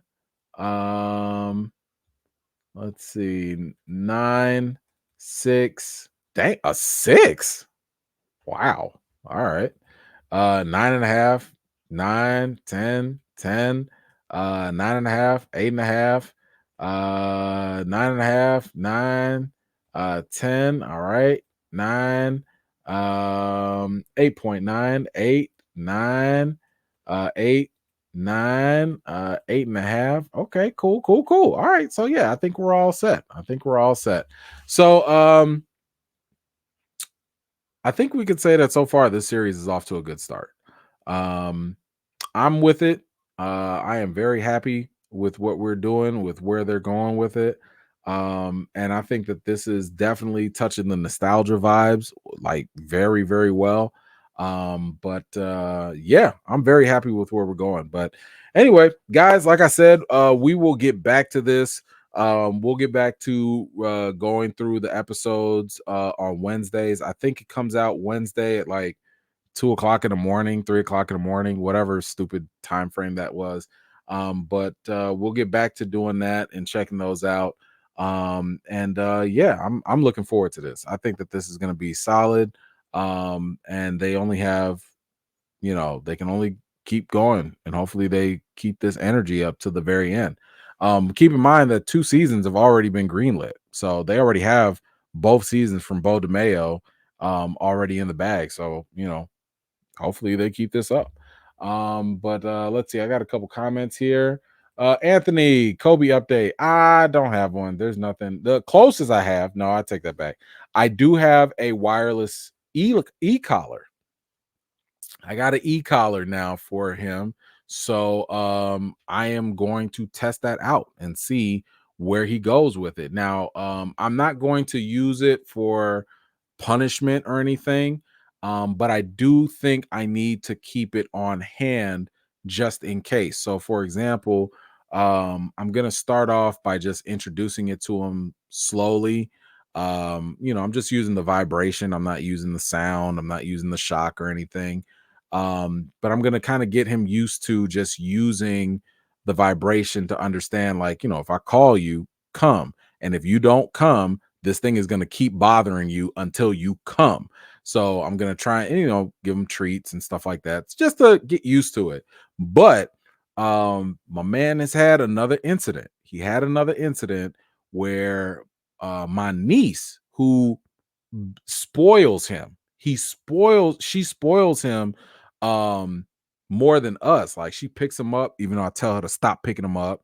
That's her Mr. Fluffykins and all of that stuff. And he growled at her. Like, she was going in just to pet him and say goodbye, and he snapped at her. Like, I was upstairs like, who's it? What is going on? So we're already talking about how he getting a little bold with it. So I'm like, I bet, bro, because he only does that when I'm not in the room. When I'm around him, he don't do all that stuff, even with guests. So I'm sitting here like, okay, I want to see if you're going to pop off when I got the collar on you, I got the remote, and I'm upstairs because it's got range. We're going to see if you're going to act that same way. So I'm going to kind of keep that on my person just in case, because, if I'm in another room and he's snapping on the kids or something, bro, sit down. Sit down until I get there.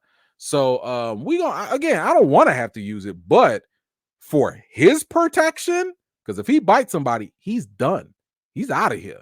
I don't want him to get to that point. So I'm gonna hold on to that just in case. But like I said, I'm gonna try and train him to use it so I don't have to use it. You know what I'm saying? So yeah, that's where we're at. We're gonna try this. We're gonna try this because he getting a little too comfortable snapping on people, and I don't like that. Like, you should not be no, bro. Nobody hits you. You're not in an abusive household. There's nothing to be afraid of here. You're not a rescue. You know what I'm saying? We had you since you was born. Like, what are you snapping at? Nah, man. So we gonna work that out. We're gonna work that out. Thank you for that. Michael, what you got? Have you seen the Rise of Hydra trailer and wouldn't mind a live action version of Chris Evans and Giancarlo Esposito in it? Yes, I have seen the Rise of Hydra trailer. That's the Captain America Black Panther thing from 1943 or whatever. I don't care. Don't care. Did not really care for it too much. The Captain America looks weird. The T'Chaka, I don't even think that was T'Chaka. I think that was T'Challa's grandfather. I'm not a fan of the casting. And I'll be honest, I think that they could have gotten someone that looked a little bit more African, a little bit more African, probably even an African actor. Because I think they got the guy from The Walking Dead, to play him. And that's not a diss to him. I'm just saying he's not the first person I think of. And even the way he sounded, I was like, I don't believe that you are a Wakandan king. Like, I just did not get that impression. So not a fan of it, and I definitely will not be buying it. So we'll see. Larry, why can Rogue touch Magneto and have no adverse effects? I don't remember their affair in the OG series. Yeah, so we talked about how basically it's the magnetism, he's using his powers, but it was not in the OG series, it was in the comics. So in the comics, there are a lot of different relationships that happen that we did not see in the animated series, but they did happen. So that whole Rogue Magneto thing, they're basing that off of source material, not off of what happened in the series. Larry, again, thank you so much. Storm was always the leader of the X-Men, and I love Magneto saying my people were oppressed, meaning the Jewish people, and now I fight for my people. And it was a double entendre, right? He was talking about my people, the Jewish people were oppressed, and then he was like, I fight for my people, the mutants. So, like, because think about it, the Jewish people that are humans are now oppressing him. So he's like, yo, I fought for y'all, and now y'all fighting against me. So now I gotta fight for my other people, So he meant both of them, right? Like, so yes. But that's good writing. I thought that was really, really solid. JN, Bo DeMayo turned X-Men into a soap opera. X-Men's always been a soap opera. Like, it's always had these like different dynamics and stuff. Even in the animated series, like there's been that love triangle between Logan and Jean and Cyclops. That's not new. That it's been there, now granted, as kids, we probably didn't always pay too much attention to it, but those elements have been there for a long time. Professor X and Moira. Remember Moira from Muir Island or whatever? That was a whole love triangle there too, because he was out there mad as heck that she was with Banshee. He was just like, show me to my room. And just walk like he was mad. So yeah, this is not new. This is not new. This is not a Bo DeMayo thing. This is just emphasizing what was already always there. Let's see, 8.5 Gambit singing these rogues ain't loyal. I like that. Good stuff. All right, thank you so much for that. All right, guys, I think we are all there. And we are all set. Thank you guys so much for taking the time to hang out with your boy. I always appreciate it. And like I said, we will be back here to talk about episode 3 of X-Men 97. Wednesday night, I'm gonna shoot for hopefully 7:00. Unless I got a screening or something. I don't think I do. But yeah, be on the lookout. I do have some movie reactions that I have to post for you guys. Saw some movies that I'm gonna show y'all, or at least tell y'all what I thought about them. So just keep an eye out. But again, thank you so much for everybody that showed some love and support. I hope I caught everybody. Hold on, I got my man Terrence Francis, $10 Cash App for the return of Storm's power. Thank you so much, brother. I appreciate you, and let's hope she does get him back. And thank you so much for that contribution, man. I really appreciate it. But yeah, same time on Wednesday, and then of course we'll meet back here on Friday as well. Make sure you guys have yourselves a wonderful weekend. Wash your hands, wash your butts, be nice to a mutant out there. Until next time, guys, peace.